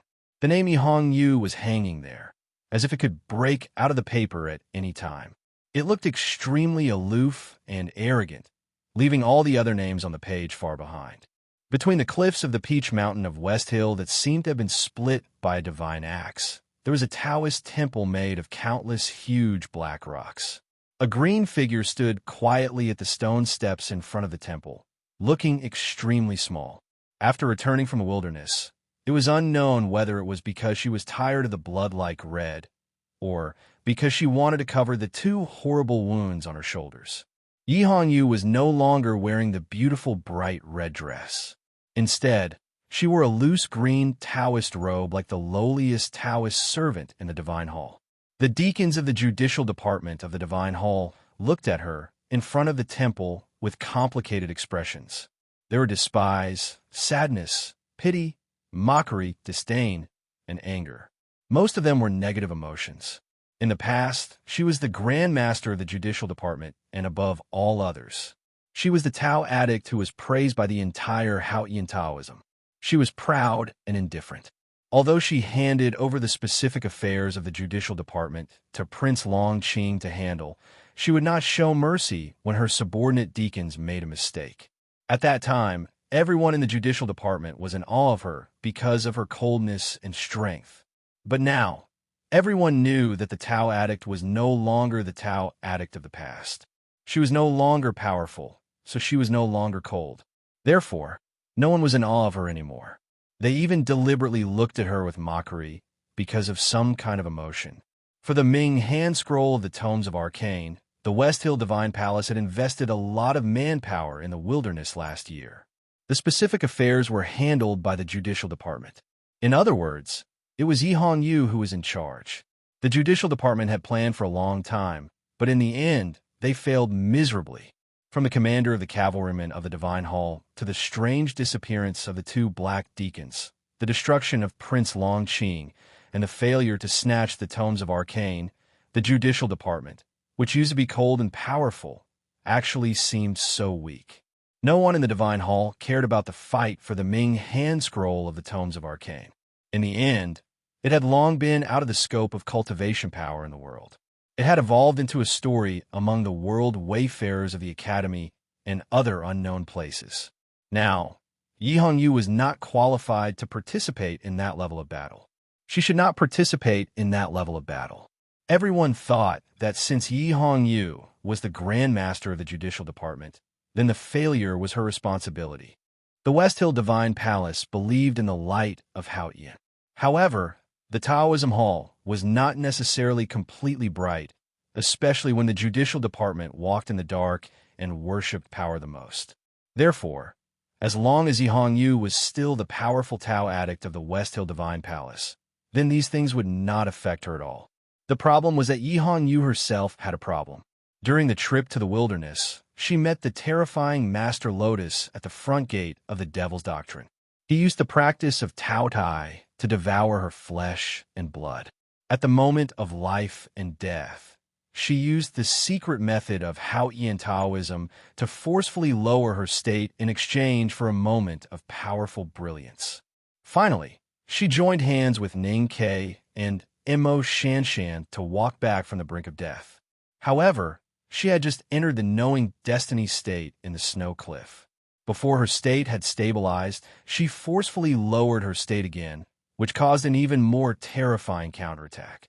Since leaving the wilderness, her state had been constantly falling, and she could not even stay at the upper see-through state. According to the current trend, she might fall to the lower see-through state or even lower levels before her cultivation could finally stabilize. What was more terrifying was that she might not have any hope of returning to the knowing destiny state in this lifetime. If the Tao addict was no longer powerful, would she still be the Tao addict? The people of the Judicial Department, who respected power, naturally did not respect her as they used to. However, Yi Hongyu became more and more silent and calm in the face of the changes in her body. She moved into a quiet and remote stone house, as if she wanted to send a message to everyone by doing so. However, the more she did so, the more people felt that she was no longer qualified to be respected. The people in the West Hill Divine Palace looked at her with more and more complicated expressions. The ridicule in many people's eyes became more and more obvious. There was even a saying in the Judicial Department. Prince Longqing was dead, and so was the Tao addict. The girl in green, standing in front of the hall, was just a good-for-nothing named Yi Hongyu. A deacon walked out of the judicial temple and gently invited her in. Yi Hongyu nodded slightly, and then calmly walked into the Black Taoist temple. The interior of the Black Taoist temple was spacious, and there was a curtain woven from pearls and jade in the deepest part. Yi Hongyu walked very slowly, and it took her a long time to reach the curtain. Behind the curtain was the divine throne carved from a whole piece of South Sea ink jade. The color of the jade was like solidified blood. The great divine priest of judgment sat on the divine throne with her hand on her forehead. She seemed to be resting and did not speak. Yi Hongyu stood quietly outside the curtain and did not speak either. There was not even a trace of wind in the spacious Taoist temple. The silence continued. She understood something. Then, she slowly lifted the front of her green Taoist robe and knelt in front of the great divine priest of judgment. Everyone in the Judicial Department had to kneel before the great divine priest of judgment to show their obedience and respect. In the past, only the Tao addict could not kneel because she was proud and powerful. But she was not the Tao addict now, so she had to kneel, and she had to kneel more respectfully than others. Blowing kisses, blowing kisses. To be continued. If you like this work, please come Come to vote for me. Your support is my greatest motivation. Chapter 408. I recommend a new book, The Spear Breaks the World, book number 2346448. The author, Yang Jialong, once participated in the book review contest of the coming night. He wrote the coming night finale and won the second prize. Please support him. The great divine priest of judgment, who was sitting on the black jade throne, slowly opened his eyes and looked at the girl kneeling outside the curtain. His face was expressionless, but his eyes seemed to hide many complicated emotions. After a long time, the great divine priest of judgment said coldly, "Although you have become a useless person now, I hope you still have your vision." The voice was slightly hoarse, calm, and elegant, but there was a hint of violence that could not be hidden. It directly shook the bead curtain in front of the throne. The clear sound echoed in the empty Taoist hall, like a rainstorm falling into an empty porcelain bowl. Yi Hongyu quietly knelt in front of the curtain. She was not moved by the noise and the power contained in the voice. She just lowered her head and appeared more respectful. A deacon from the judicial department came out from behind the curtain with a file in his hands. He walked to her, smiled gently, and comforted her, and then handed the file to her. Yi Hongyu took the scroll quietly. She did not get up and continued to kneel. She carefully read the contents of the scroll and then fell into a long period of thought. The file was sent back to the West Hill by the Divine Hall's diplomatic corps to the Tang Empire. The writer was Priest Cheng Li Shue of the Revelation Department. The content of the file was a detailed description of the battle between Ning Ke and Lu Yiqing at the side door of the academy. The focus of the description was, of course, on the divine skill that Ning Ke revealed at the end. You have seen that person. What do you think? The cold and solemn voice of the great divine priest of judgment sounded again from behind the bead curtain.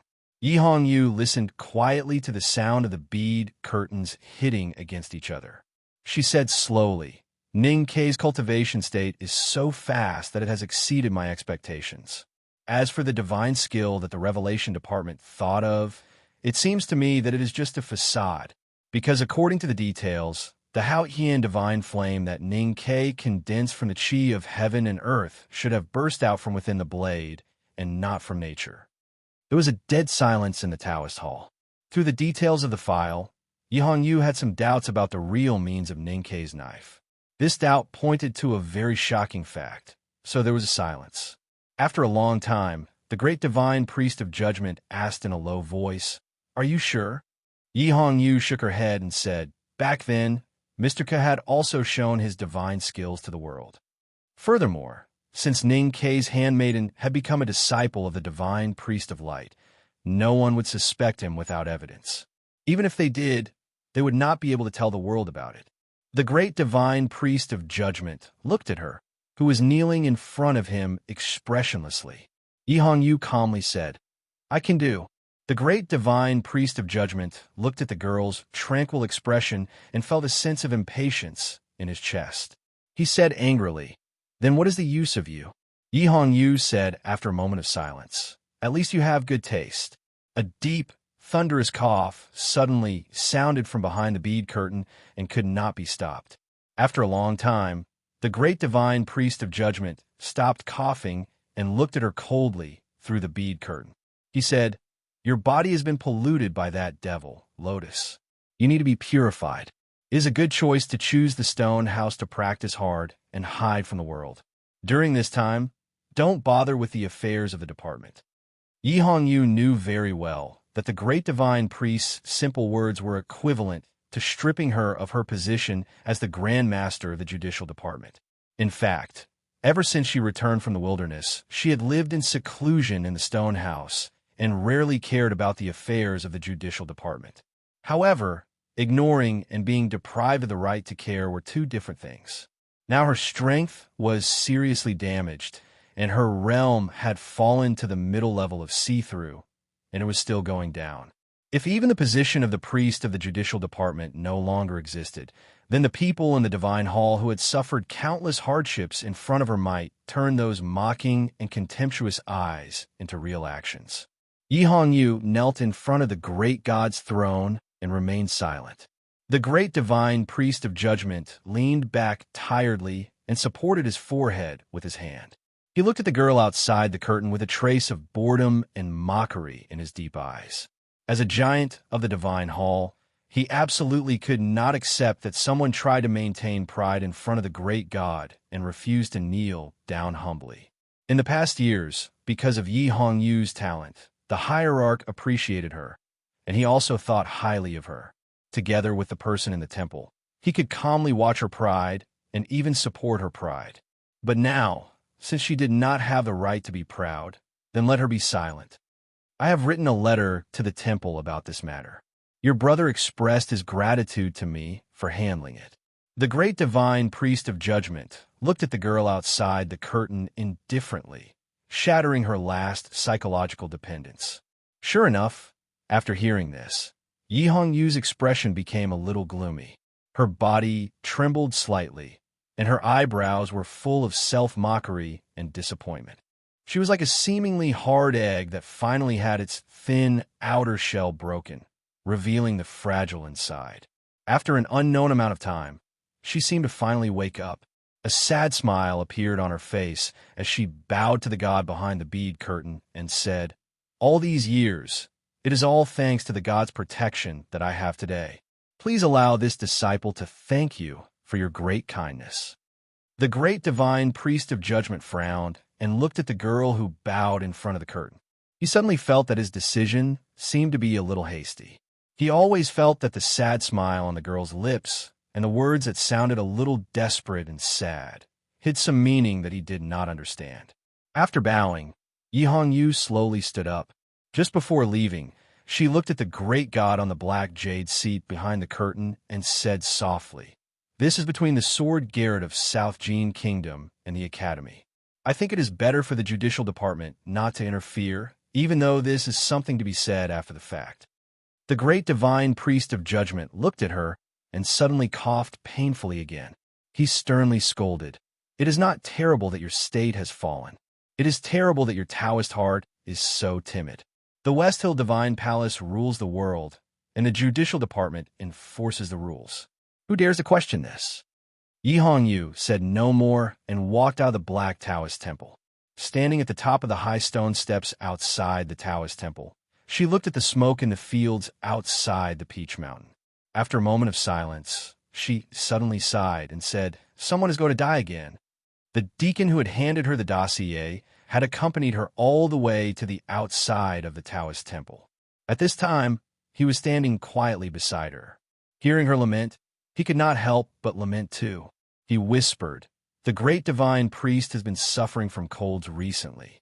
He has been coughing badly and has a bad temper. Please do not take it to heart, priest. As for the sword Garrett, those who deserve to die will die." As the most powerful and terrifying great divine priest of the West Hill Divine Palace, he had already entered the knowing destiny state. He sat on the clouds and looked at the world as if he was an ant. Such a person had long been immune to all diseases. How could he catch a cold? How could he cough? If he didn't cough, how could he be grumpy? Yi Hongyu looked at the deacons of the judicial department who were looking at her mockingly and pitifully. She suddenly said sympathetically, "It is not easy to recover from being injured by the divine priest of light." The West Hill Divine Palace had a hierarch lord and 3 great divine priests. No matter if the person sitting on the great divine priest was old, sick, injured, or imprisoned, as long as he was alive, he would be the great divine priest worshipped by millions of people in the world. Sometime last year, the great divine priest of light, who had been imprisoned in the U prison for more than 10 years, rebelled and escaped. Then he died together with Master Yensei on a nameless mountain on the outskirts of Chang. There was an empty, great divine priest of light in the West Hill Divine Palace. The great divine priest was waiting for someone else. The West Hill Divine Palace could not allow this situation to continue for too long. Therefore, when they knew that the great divine priest of light had left a successor in the world, the Divine Hall urgently needed to bring that successor back to the West Hill. This matter was still in a state of secrecy for the time being. If the people outside of the Divine Hall knew about this, they would probably have some doubts. Why did the people in the West Hill Divine Palace still choose the successor of the former Divine Priest of Light to take over the position of the Divine Priest of Light, even though he had betrayed the sect and brought great harm to the Divine Hall. But for the people in the West Hill Divine Palace, this matter was very natural, because the great Divine Priest of Light who rebelled was still the great Divine Priest of Light. More importantly, for countless years, the inheritance of the three great divine priests of Peach Mountain had never been decided by the hierarch or the great divine priest, but by Hao Yin. The inheritance of the three great divine priests of Peach Mountain followed different paths. The inheritance of the great divine priest of judgment was a choice made by Hao Yin through the judgment of power. The inheritance of the great divine priest of revelation was a choice made by Hao Yin through the revelation of prophecy. The inheritance of the great divine priest of light was a choice made by Hao Yin through the continuation of light. The dying great divine priest of light found his successor in Chang. This must be the will of Hao Yin. Then the successor must be the future great divine priest of light. Especially after the news from the South Sea, the hierarch of the West Hill Divine Palace and the great divine priest of revelation became more and more confident. They did not hesitate to let the great divine priest of light wait for the return of its true master. In the old brushpen shop on Lin 47th Street, Ning Ke looked at Chung Lishue in front of him and kept silent for a long time. In the Right King's Palace of the Wilderness, he had once met the priest of the Revelation Department of the Divine Hall. In that dispute, Chung Lishue's calm and even fair performance left a good impression on him. But today, looking at the silver-white hair of Chung Lishue, he felt very uncomfortable, because Chung Lishue was a bigwig in the West Hill Divine Palace, but his attitude was so sincere and even humble. Especially when Sang Sang served tea. Chung Lishue's respectful look made Ning Ke easily have an illusion that this guy was his and Sang Sang's future son. Ning Ke picked up the teacup on the table and thought for a moment. He said, "I roughly understand the ins and outs of this matter, but I really can't promise you anything." Chung Lishue looked at him quietly and suddenly frowned. He said, "Although there have been some misunderstandings between the Divine Hall and the Academy these years, we still respect each other." Ning Ke said, "I respect Hao Yin Taoism very much." Chung Lishue sighed and said, "Junior sister Sang Sang will be the divine priest of light of the Divine Hall in the future. Including me, hundreds of millions of Hao Yin believers in the world have to kneel in front of her and dare not speak or look at her. But Mr. 13, you let her make the bed and serve tea here. Then where is the respect for Hao Yin Taoism? My state has fallen, but I can't be weak. I'll write another chapter. The update time must be very late. I don't know when I can write it. To be continued. If you like this work, please come to Chidian. Come to vote for me. Your support is my greatest motivation." Chapter 409. Hearing this, Ning Ke looked at Sang Sang, who was cooking in the backyard. After a moment of silence, he shook his head and said, "To be honest, I still feel that the whole thing is ridiculous. I watched her grow from a little girl to a little girl. I know she has something special about her, but I didn't expect it to be so special that it could alarm the West Hill Divine Palace." Chung Lishue said, "Even if younger sister Sang Sang is an extremely ordinary person, she is no longer ordinary since Hao Yin chose her through the divine priest of light. And we will definitely carry out Hao Yin's will and bring her back to the Divine Hall." "I don't like to hear such words and tone." Ning Ke looked at the teacup in his hand and said after a moment of silence, "Because it makes me feel that you are threatening me. It makes me feel that you are trying to take her away from me." Chung Lishue looked at him quietly and said, "You can understand it from another perspective." Ning Ke took a sip of the cold tea and said mockingly, "Since you are determined to bring her back, how can I understand it? If I don't agree, will you just give up?" Chung Lishue shook his head. "The divine priest of light can't be without a leader all the time." Ning Ke put down the teacup and looked into his eyes. "If I insist on not agreeing, what will the Divine Hall do?" Chung Lishue heard the toughness in his words. After a moment of silence, he said with a smile, "You should know what the Divine Priest of Light means to the entire Hao Yin Taoism and the West Hill Divine Palace." "I'm not sure." Ning Ke still stared into his eyes and asked, "Even at the cost of a war?" Chung Lishue looked at him with a smile and said calmly, "If the successor of the divine priest of light is somewhere else in the world, the divine hall will find her even at the cost of the world's blood." Ning Ke said, "Since you said it's somewhere else, then you and the bigwigs in the divine hall must know that Sang Sang is now in Chang'an by my side." Chung Lishui said after a moment of silence, "So I am here to ask younger sister Sang Sang to go back." "The word please sounds better," Ning Ke said, "but I want to know how determined the divine hall is." Chung Lishue frowned slightly and said, "Do you want to know if the divine hall will declare war on the Tang Empire because of this?" "Declare war on the Academy? Do you think the Tang Empire and the Academy will go to war with the divine hall because of junior sister Sang Sang?" Ning Ke thought of the bloodshed in Chang and many years ago in General Xiaoho, who was still alive and well. After a long silence, he shook his head and said, "The Empire and the Academy will not start a war with the Divine Hall over a little girl. But if you really want to take her away from me, I can tell you clearly that the Empire and the Academy will be involved in this war." Chung Lishue's face turned cold. It was not until now that he realized that junior sister Sang Sang was not as simple as a handmaiden whom he had been with for many years. It was also until now that he realized that Ning Ke really had the determination and ruthlessness to let the world flood for junior sister Sang Sang. Why should the Tang Empire and the Academy go to war with the Divine Hall because of your insolence? He sternly reprimanded. Are the headmaster of the Academy and the Emperor of the Tang Empire shameless people like you who would not hesitate to cause chaos in the world for your own selfish desires? Ning Ke's expression did not change. He looked at him and said, "Don't forget who I am. If that day really comes, I have enough ways to drag the Academy and the Empire into this mess." There was silence in the old brush pen shop. Chung Lishua looked at him and said with a bitter smile, "Why can't you imagine it better? Junior sister Sang Sang is not going to the West Hill to be a prisoner or to suffer. On the contrary, she will receive the most perfect education from Haotian Taoism and become the most honorable divine priest of light on Peach Mountain. There is no harm in this for the Tang Empire, the Academy, or you. So why do we have to fight? Is it really because of his own selfish desires that he does not want Sang Sang to go to the West Hill Divine Palace? That he does not want Sang Sang to become the great divine priest of light, and that he wants her to serve him for the rest of her life?" Ning Ke looked at the remaining tea in the cup and fell into a long silence. Then he suddenly raised his head and said, "Let me think about it."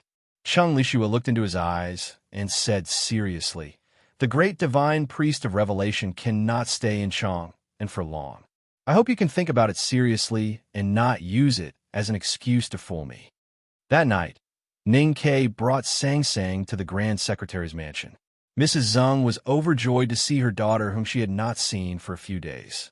She held her daughter's hand and walked into the backyard, leaving the quiet study room to Ning Ke and the Grand Secretary.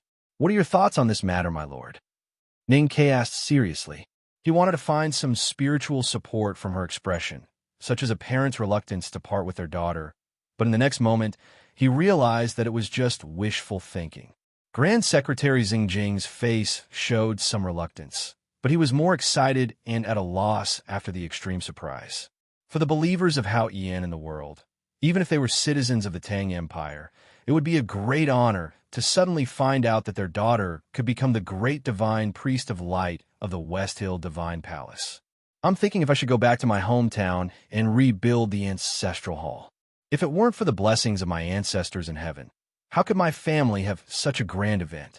Speaking of rebuilding the ancestral hall, even the rules have to be changed. Although there are no clear rules in the laws of the Tang Empire, according to the old rules set by the great divine priest of West Hill from the Chui family of Qinghe Prefecture more than 100 years ago, the ancestral hall of the Zeng family can be compared to the rules set by the princes. Grand Secretary Xingjing's face was full of joy, and he said in a trembling voice, "This is still within the territory of the Tang Empire, where the imperial power is supreme. If it were in the South Jin Kingdom or the Kingdom of Song, we could even rebuild the ancestral hall according to the imperial system. Mr. 13, how could I be so lucky?" Suddenly, he noticed Ning Ke's silence, and he smiled embarrassedly and said, I forgot myself. I forgot myself. But at least I am better than the clan leader of the Chui family of Qinghe Prefecture. It is said that when the news of the West Hill choosing the great divine priest reached Qinghe Prefecture, the clan leader was so surprised that he became a fool. Ning Ke smiled bitterly and said, Is it really that good to be the great divine priest of West Hill? Zheng Jing was stunned, and his face was full of surprise. He thought that as a core disciple of the headmaster of academy, how could he ask such an absurd and even retarded question? For the people of the world, being the great divine priest of West Hill was more perfect than being an emperor. If this was not good, then what other good things could there be in the world? Zheng Jing suddenly came to his senses, and he looked at him in disbelief and said, You don't want Sang Sang to go to West Hill? Ning Ke was silent for a long time, and then he said, It's not that I don't want to, it's just that I haven't thought about it yet. Zheng Jing said in a trembling voice, Mr. 13, you saved my daughter from a difficult situation and have taken good care of her all these years. I'm very grateful for that. I also know that the relationship between you and my daughter is not an ordinary master and servant. However, please consider this matter carefully and don't make a rash decision. Ning Ke did not say anything. Zheng Jing thought of a possibility, but he felt that it was unlikely. He tugged at his beard and hesitated for a long time, and then he lowered his voice and said tentatively, I heard that the canon does not allow the great divine priest to marry or marry. Ning Ke suddenly raised his head and looked at him, asking, Really? Zheng Jing looked at Ning Ke's eyes that suddenly brightened, and he was startled, thinking that his wife's guess was true, thinking that his guess might be true. Zheng Jing suddenly forgot that Ning Ke was a student of the second floor of the academy and subconsciously put on the airs of an elder. He stroked his beard and frowned, asking, If Sang Sang doesn't go to West Hill, how will Mr. 13 arrange for my poor daughter in the future? Ning Ke did not notice the change in his expression and said, I will marry her when she is over 16. Zheng Jing's fingers that were stroking his beard trembled, and 3 strands of beard fell off. He was waiting for Ning Ke to speak, and then he would argue with him. But he did not expect that Ning Ke would say that he would marry Sang Sang without any hesitation or concealment. Wife, Zheng Jing asked in a trembling voice. Ning Ke shook his head. Zheng Jing was slightly angry. Ning Ke shook his head and said, Of course it's a wife. How can it be a crooked one? Zheng Jing relaxed a lot and asked with a smile, Will you take a concubine? Ning Ke said bitterly, I want to, but do you think it's possible? Zheng Jing's smile grew wider. His daughter might marry the core disciple of the headmaster of academy, and Ning Ke had promised not to take a concubine. With such a future, it would not be a pity if he did not become the great divine priest of West Hill. In that case, it's up to you whether Sang Sang goes to West Hill or not. Zheng Jing, the Grand Secretary, had always been a very decisive person. Otherwise, he would not have directly divorced his wife and killed her servant after Sang Sang was killed by his wife, even with the pressure from the Empress. Therefore, after hearing Ning Ke's words and thinking about the pros and cons of the 2 choices, he did not hesitate to remove himself and his wife from this matter and put all the pressure on Ning Quebec. Ning Ke said painfully, Shouldn't we discuss this kind of thing? Zheng Jing stroked his slightly painful chin and said while shaking his head, Sang Sang is still in Mr. Ning's household register, and you two have a deep relationship. In terms of emotion and reason, Mr. Ning should also make the decision. Ning Ke suddenly realized that his future father-in-law was not someone who could be easily fooled. Zheng Jing looked at him and sneered, Don't think that you can fool me and refuse the request of the West Hill Divine Palace just because you are a student of the second floor of the academy. The night was getting late. Mrs. Zheng walked out of the backyard with Sang Sang, and her face was full of reluctance. Zheng Jing pulled his wife aside and whispered a few words to her. Mrs. Zheng covered her mouth and was slightly shocked. When she looked at Ning Ke again, the look in her eyes was very different from before, and it was extremely loving. I thought that Mr. Ning would come often in the future, so I ordered someone to prepare a guest room in the backyard. Mrs. Zeng looked at Ning Ke and said with a smile, "Why don't you rest here tonight?" Ning Ke suddenly felt that he had walked into the world of strange stories, and he had the urge to run away. "I have an urgent matter to attend to later." He stood up and asked Sang Sang to spend more time with his parents in the Grand Secretary's mansion, and then he left. He went to the second street of Spring Breeze Pavilion. Chao Xiaoshu's house was on this street. To be continued. If you like this work, please come Chidian. Come to vote for it. Your support is my greatest motivation. Chapter 410. Chief had been waiting outside the Chao mansion. Seeing that Ning Ke had finally appeared, he let out a sigh of relief and led him into the mansion, whispering the latest situation along the way. It was already late at night, but the hall of the Chao mansion was still brightly lit. Several people sat silently in the hall, and the atmosphere was somewhat depressing. When they looked at the old master sitting at the head of the table, they would always have a gentle smile on their faces, but the smile seemed a little forced. Chief led Ning Ke into the hall. Everyone stood up, cupped their fists, bowed, and introduced themselves. Chong San, Chong Siwei. Lu Wu, Lu Si. Fei Lu, Fei Jingwei. Shun 7. The people in the Chao mansion today were all former leaders of the Fish Dragon Gang. After the Spring Breeze Pavilion case, their identities were exposed, and they could only leave the Fish Dragon Gang and return to the Imperial Court. Now, they had important positions in the Valiant Cavalry Battalion and the Bodyguard Office. Everyone was gathered here, for that matter. Before Chao Xiaoshu left Chong, and he had specially brought his brothers to Lin 47th Street to let Ning Ke meet them. Ning Ke knew the identity of these people. From the perspective of the secret guards, they were considered colleagues, so it was not strange for them to appear here. Chong San and the others looked at Ning Ke with a complicated expression. Before Chao Xiaoshu left, he had vaguely intended to entrust them and the Fish Dragon Gang to Ning Ke, but Ning Ke did not accept. They had always been puzzled about this, and did not understand why Chao Xiaoshu trusted him so much. However, 2 years had passed in a flash, and Ning Ke had long become a celebrity in Chang'an. Only then did they realize that second brother Chao had long seen through this man's extraordinary abilities. "This is old Master Chao," Chief 4 introduced. Ning Ke looked at the white-haired old man, who had a worried expression on his face. For some reason, he felt a little annoyed. He frowned and said, he should not travel far with his parents around, but he does travel happily and freely. Old Master Chao sighed and explained for his son, "In the beginning, I wanted him to take the scholarly exams, and then I wanted him to seek an official position.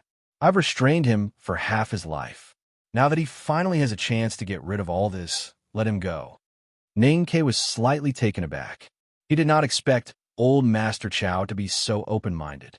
He also thought about how Chao Xiaoshu had been the emperor of the underworld in Chang, and for many years. Old Master Chao, who came from a family of scholars, did not care about him at all. He thought that old Master Chao was a smart person who had ideas but was not good at giving them. After figuring this out, he no longer had to hide from the old man. He looked at the people around him and said, "I have interrogated the South Jin Kingdom Sword Master." Second brother Chao must have fought with Liu Bai. There was a burst of exclamations in the hall. Chang Siwei's face was full of worry. They had gone through thick and thin with Chao Xiaoshu for many years and had a kind of almost foolish confidence in him. However, when they heard that the person who attacked was really the Sage of Sword, Liu Bai, they could not help but feel shocked and at a loss. The sage was the most powerful man in the world. Of a Chao Xiaoshu. And was and how? Of Chao. Of. Ch Ning Ke said, "Liu Yiqing doesn't know the exact result of that battle. Chao Xiaoshu's sword was taken away, so he must have been seriously injured. But we don't know where he is now." Chief 4 scratched his head and said in a distressed tone, with second brother Chao's personality, he definitely wouldn't do something so stupid. What we need to confirm now is how serious his injuries are. Is he hiding in a small village, or is he imprisoned by the South Jin Kingdom? Not in the Sword Pavilion.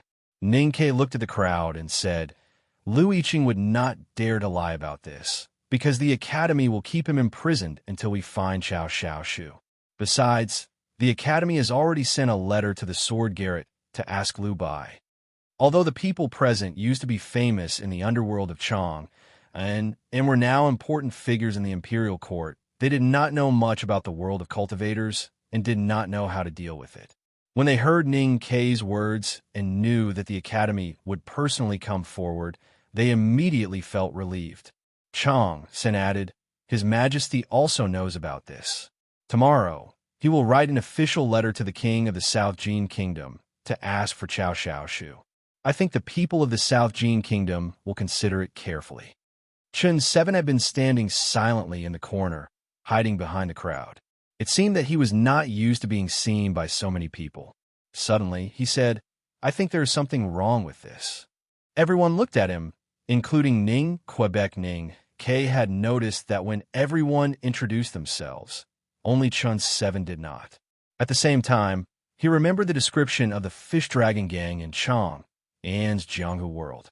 Chang 3 was cold, Chi 4 was ruthless, Lu V was vicious, Phase 6 was vicious, and Chin 7 was sinister. How sinister was Chun 7? The Sage of Sword, Lu Bai, attacked second brother Chao probably because he was eager to hunt, or because he wanted to suppress the Tang Empire's momentum, or because second brother Chao ate a grain from the sword garret. Chin 7 lowered his head and spoke slowly as if he could not feel the crowd's gaze. Although what he said was funny, his voice was as gloomy as a mouse in the shadows. That is not important. The important thing is, why did Lu Yiqing challenge the academy? Why did he take second brother Chao's sword? And why did he want everyone to know about this? I am not a cultivator, and I don't know what cultivators usually think. But I think that if cultivators are still human, then their way of thinking is no different from us ordinary people. Ning Kei nodded and said, "I can prove that." Chin 7 slowly raised his head, and his small eyes shone with a dim light. Lu Bai is the most powerful man in the world, so he cannot be an idiot. It is possible for him to send his own brother to humiliate the academy. Even if he loses, he can use the academy to sharpen his brother's cultivation. It is also possible for him to punish second brother Chao and you for the disciple who died in the hands of the two of you in Spring Breeze Pavilion 2 years ago. But I don't think he will think that it is feasible to take second brother Chao's sword and make you think that second brother Chao is dead, so that his own brother will become blind. Ning Kei was silent. He recalled the battle at the side gate of the academy and confirmed that what Chin 7 said made sense. If he had not seen Cao Xiaoshu's sword in Lu Yiqing's hand, he would not have chosen to attack so fiercely. It was not good for him to blind the Sage of Sword, Lu Bai's brother. If I were Lu Bai, I would first defeat second brother Chao, who had entered the knowing destiny state, and then let my brother defeat Ning Quebec. That would be enough to make up for what happened in Spring Breeze Pavilion. There is no need for me to make the Academy and the Tang Empire a mortal enemy. Chun 7 continued softly. According to the intelligence of the bodyguard office, when you entered the second floor of the Academy, your name immediately spread throughout the cultivation world. Even though we are not cultivators, we all know that your name is in the tomes of Arcane, and many details of the Spring Breeze Pavilion case have also been spread. The natural speed of transmission of information is definitely not that fast. At that time, there was already someone behind the scenes adding fuel to the fire.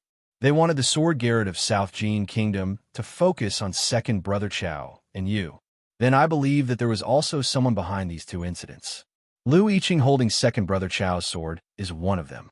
Chun 7 looked at everyone calmly and said, "There is only one place in the world that has the ability and courage to provoke the relationship between the Tang Academy and the sword garret of South Jin Kingdom, and also has the right to benefit from this matter.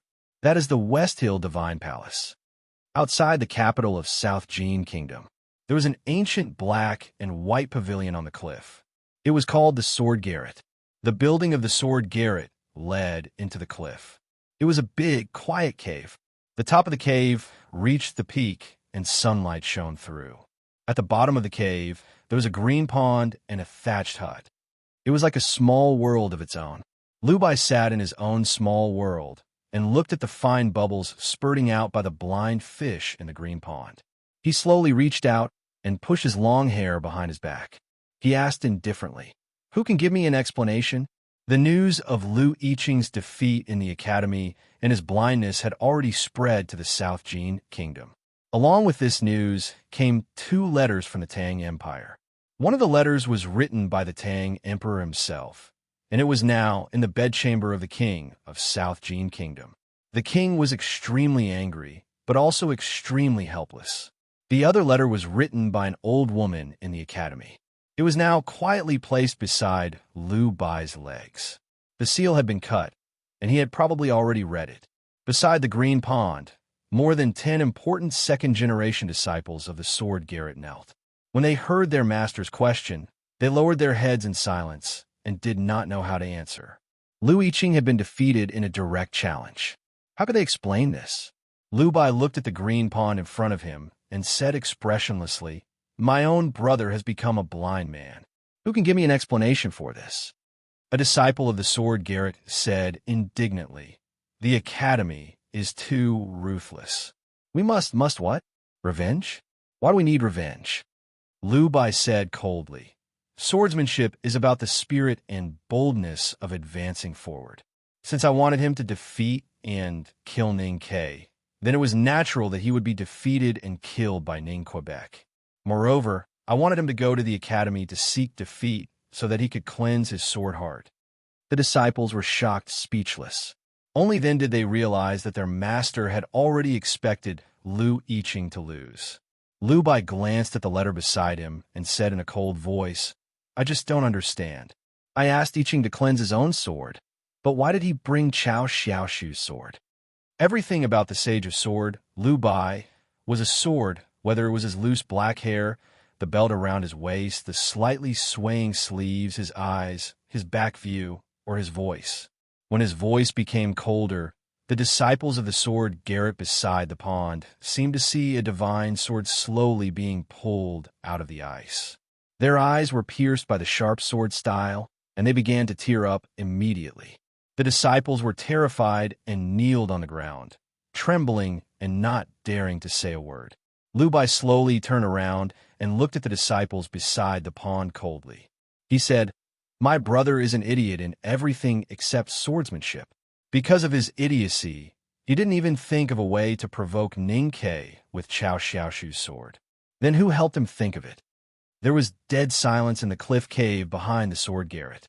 After a long time, one of the disciples who was kneeling beside the pond slowly straightened up. Then he stood up and took 2 steps towards the pond. He bowed deeply but did not speak. Lu Bai looked at this disciple and said coldly, "Is the judicial department better than the sword Garrett? There is one more chapter. It was written before 1130. To be continued. If you like this work, please come to Chidian. Come to vote for me. Your support is my greatest motivation." Chapter 411. The blind fish in the little green pond were still spitting bubbles. The yellow grass by the pond was still yellow and weak. They were like the companions in the hut. Hearing Lu Bai's question, the disciple who walked to the pond was shocked. He had decided to confess everything, but he did not expect that his master had already known his true identity. Lu Bai said, "I have raised you and taught you for 7 years.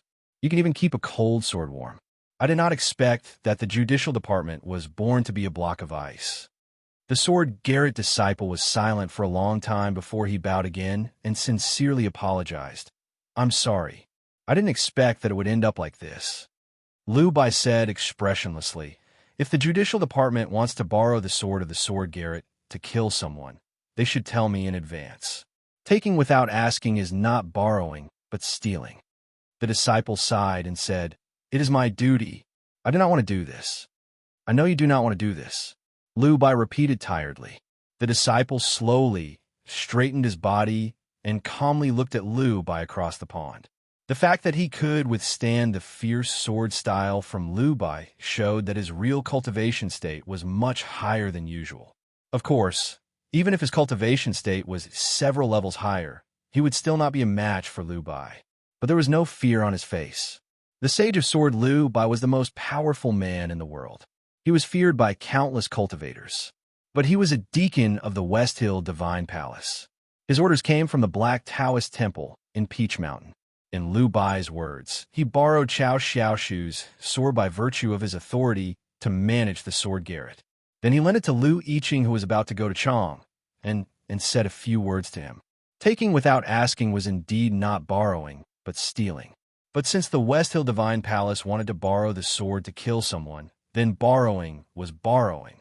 Even if it was stealing in the eyes of the world, it was still borrowing.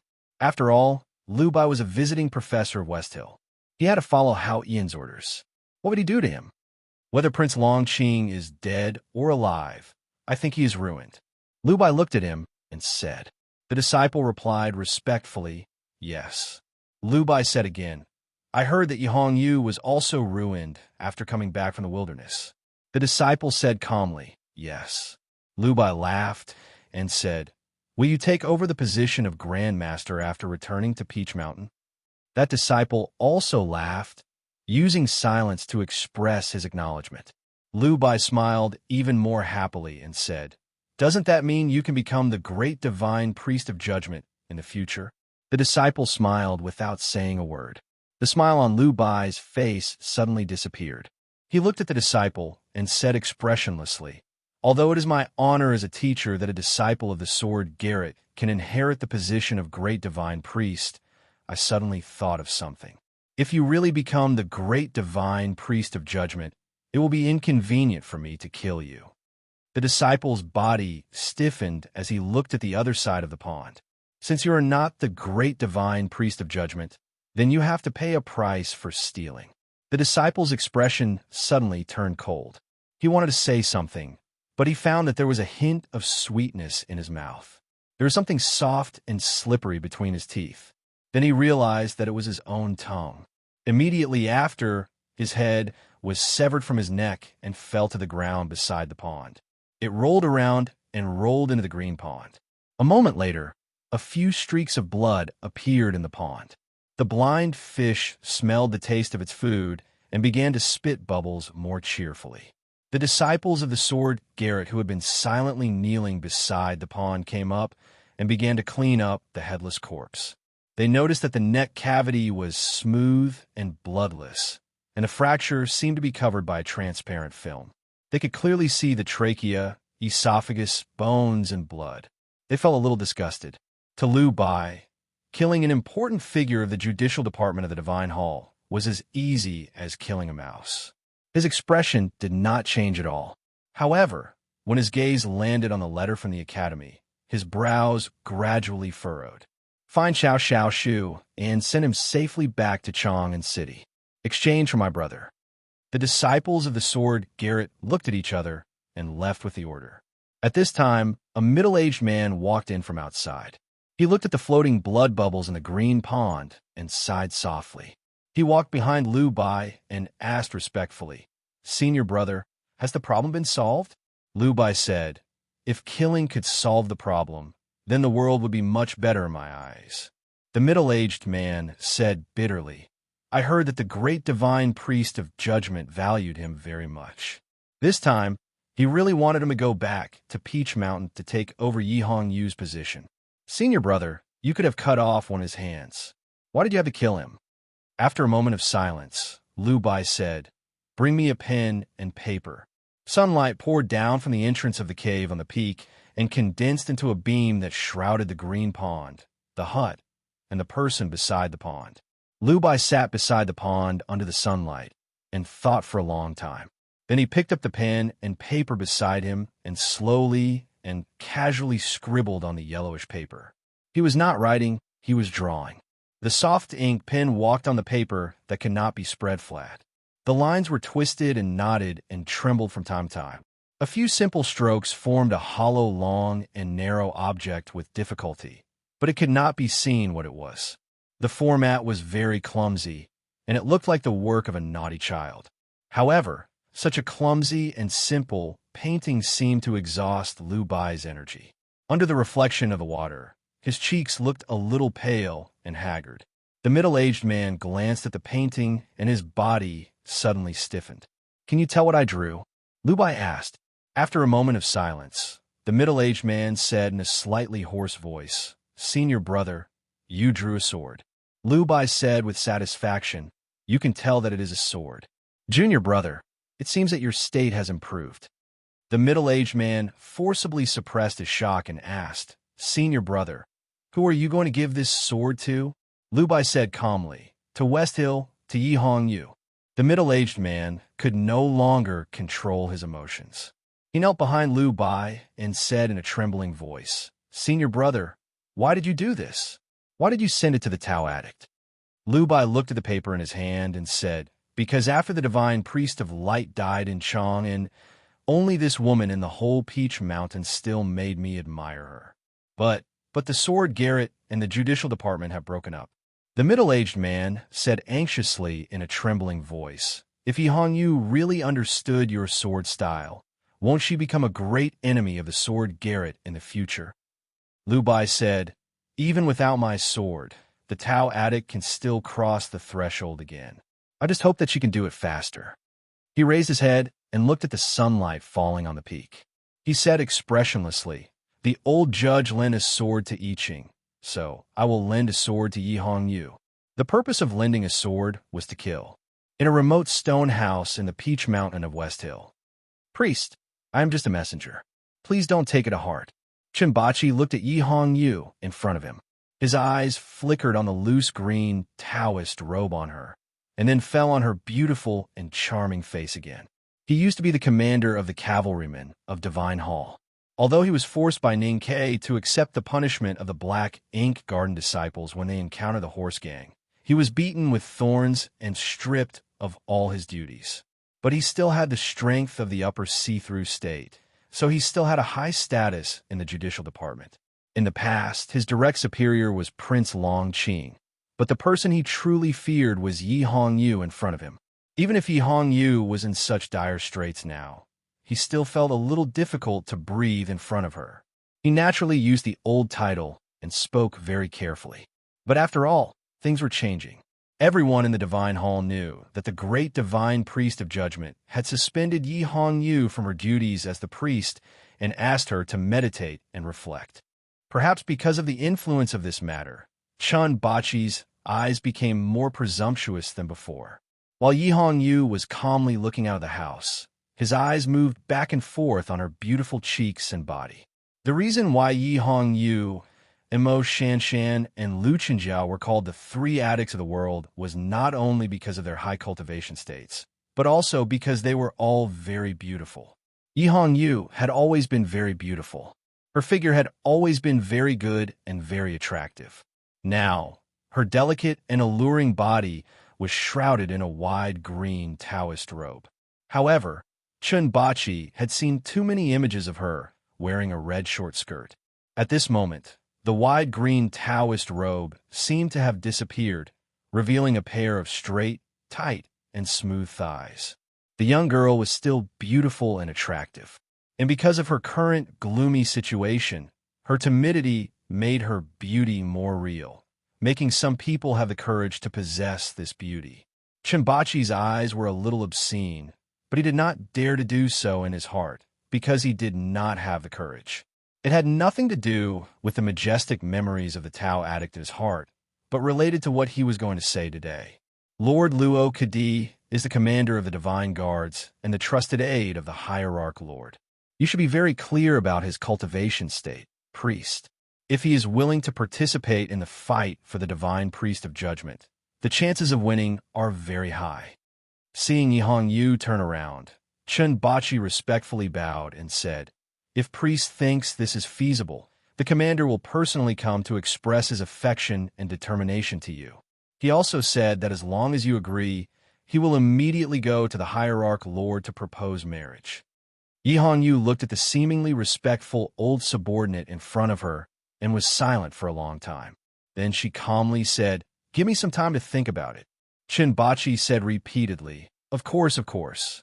Yi Hong Yu slowly closed the door of the stone house and then sat back on the stone bed, shrouded in darkness. For a Hautian Taoism woman who had almost nothing left but her face and body, a dignified commander of the Divine Guards coming to propose marriage was not only, of course, but also a surprise.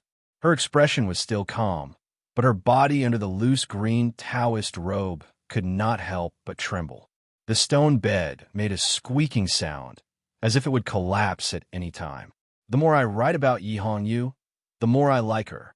I have decided not to let her fall in love, marry, and be alone for the rest of her life. Is this the so-called possessiveness?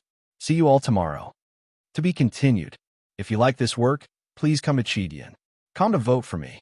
Your support is my greatest motivation. Chapter 412. In the front gate of the Devil's Doctrine in the Wilderness, Lotus not only polluted her flesh and blood, but also her state of mind. Her originally clear Taoist heart was covered with dust because of something in the past. Moreover, because her knowing destiny state was not stable, there was no possibility for her to recover after she forcefully lowered her state. If she was an ordinary cultivator, she would have given up in despair when encountering such a setback. But she was not an ordinary cultivator. She was a Tao addict who was obsessed with Taoism. She was very clear that all setbacks were tests from Haoyin.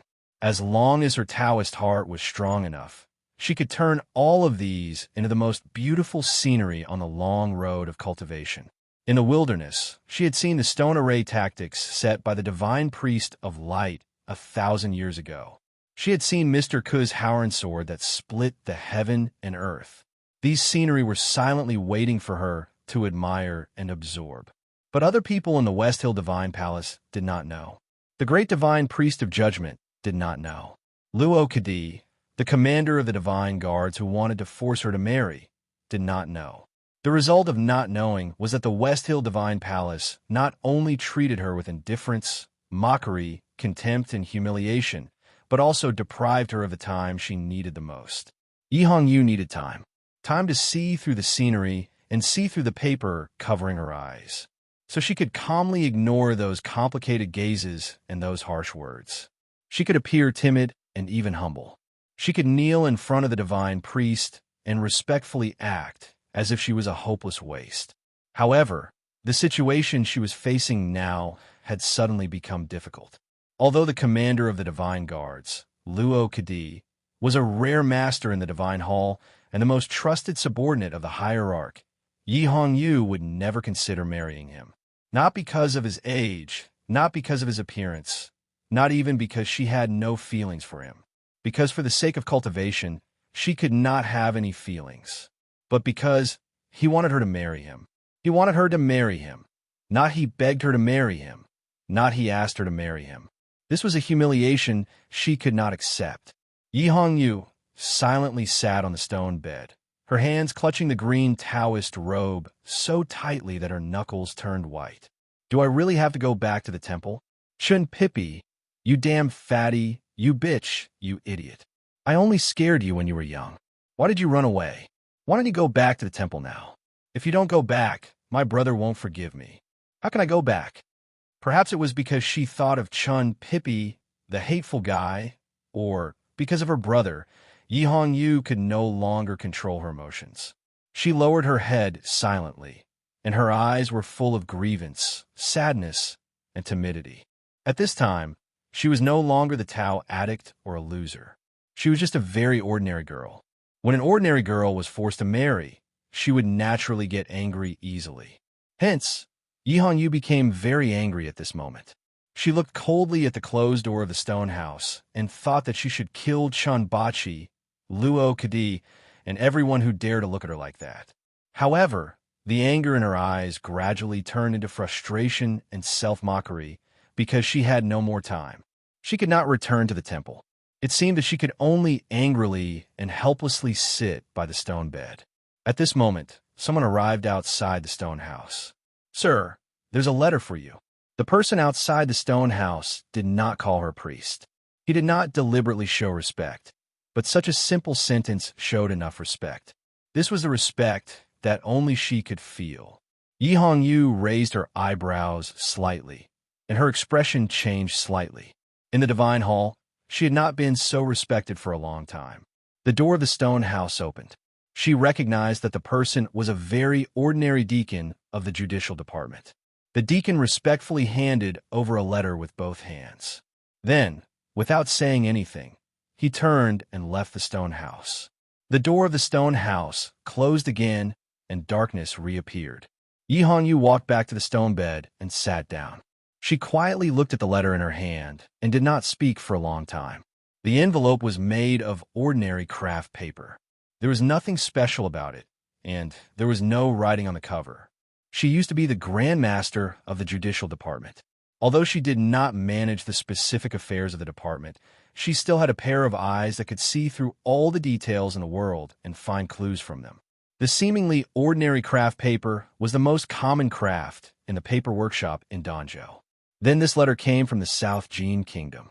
Yi Hongyu was sure that she did not know anyone in the South Jin Kingdom, so she did not know who the writer was. She opened the envelope, took out the letter inside, and slowly unfolded it. The letter was made of yellowish papyrus. There was a pattern drawn on the papyrus. The person who drew the picture was obviously not good at painting. The lines were crooked and trembling. It was extremely ugly and clumsy. It was impossible to understand what he drew. Yi Hongyu looked at the long and narrow hollow pattern on the yellowish paper. Her fingers, which were holding the two corners of the paper, trembled slightly. She did not speak for a long time. She understood what was drawn on the paper. It was a sword. The sword of the Sage of Sword, Liu Bai. The kingdom of Yu was south of the South Jin Kingdom and east of the Great River. It faced the relatively quiet South Sea, so the fishing port was much more prosperous and lively than the one in the Kingdom of Song. A young man in a cotton shirt walked out of a fishing boat. He stretched towards the sun and then squinted his eyes, signaling his subordinates to complete the following tasks. This young man's appearance was exceptionally handsome. The severe scar on his cheek didn't make his face appear sinister. Instead, it made him look more composed. He squinted at the red rising sun and felt the wet sea breeze on his cheeks. Suddenly, he felt an unprecedented satisfaction. He said in a low voice, "It doesn't seem bad to live like this for the rest of my life." The young man's subordinates were arguing fiercely with the fish and salt merchants. But these things seemed to have nothing to do with him. He just looked at the sun in silence. The people in the fishing port only knew that this young man was a big merchant from the north. He was in the salted fish business. No one knew what kind of dazzling life this young man had before he started selling salted fish and what kind of reputation he had in the world. The young man used to be a prince of the Yin Kingdom. He was the most famous young powerhouse in the West Hill Divine Palace. He was a brilliant and beautiful man who had planted several peach blossoms on the threshold of the knowing destiny state. But now, he was a merchant selling fish. Even though he had been shot in the chest by Ning Ke and his cultivation state was destroyed, even though he had abandoned himself to fight for food with the beggars in the broken temple, he was still Prince Longqing. Without cultivation state, he still had his fists. Even if his fists could not resist the wind and rain of the world, he still had his wisdom. Most importantly, since he was not dead, he wanted to live a better life. In half a month, he unified the beggar gang inside and outside the capital of the Yin Kingdom and became the gang leader. Then, he took a part of the gang's wealth and some loyal subordinates to the Song Kingdom. He opened a wine shop and defeated all his peers on the street in a short time. Then, he sold those wine shops, tea houses, and restaurants to an official of the Song Kingdom at half price. With 1,000 taels of silver, he started a peddling business. He bought salted fish from the Yu Kingdom and sold them to the South Jin Kingdom or the Yin Kingdom. The business was good. Sometimes, Longqing could not help but sigh. It seemed that he could do everything well. In such a short time, he had become a big merchant. What was there to be dissatisfied with? However, looking at the salted fish in the bamboo basket, he could not help but think, even if he became the richest merchant in the world, what was the difference between him and the salted fish in the basket? I'm in an extremely bad state today. I have a problem with my emotions. This is the only chapter. To be continued. If you like this work, please come come to vote for me. Your support is my greatest motivation. That you're tuning in to the Warrior Lore YouTube channel. Don't forget to subscribe and join us on this journey to catch the most captivating stories.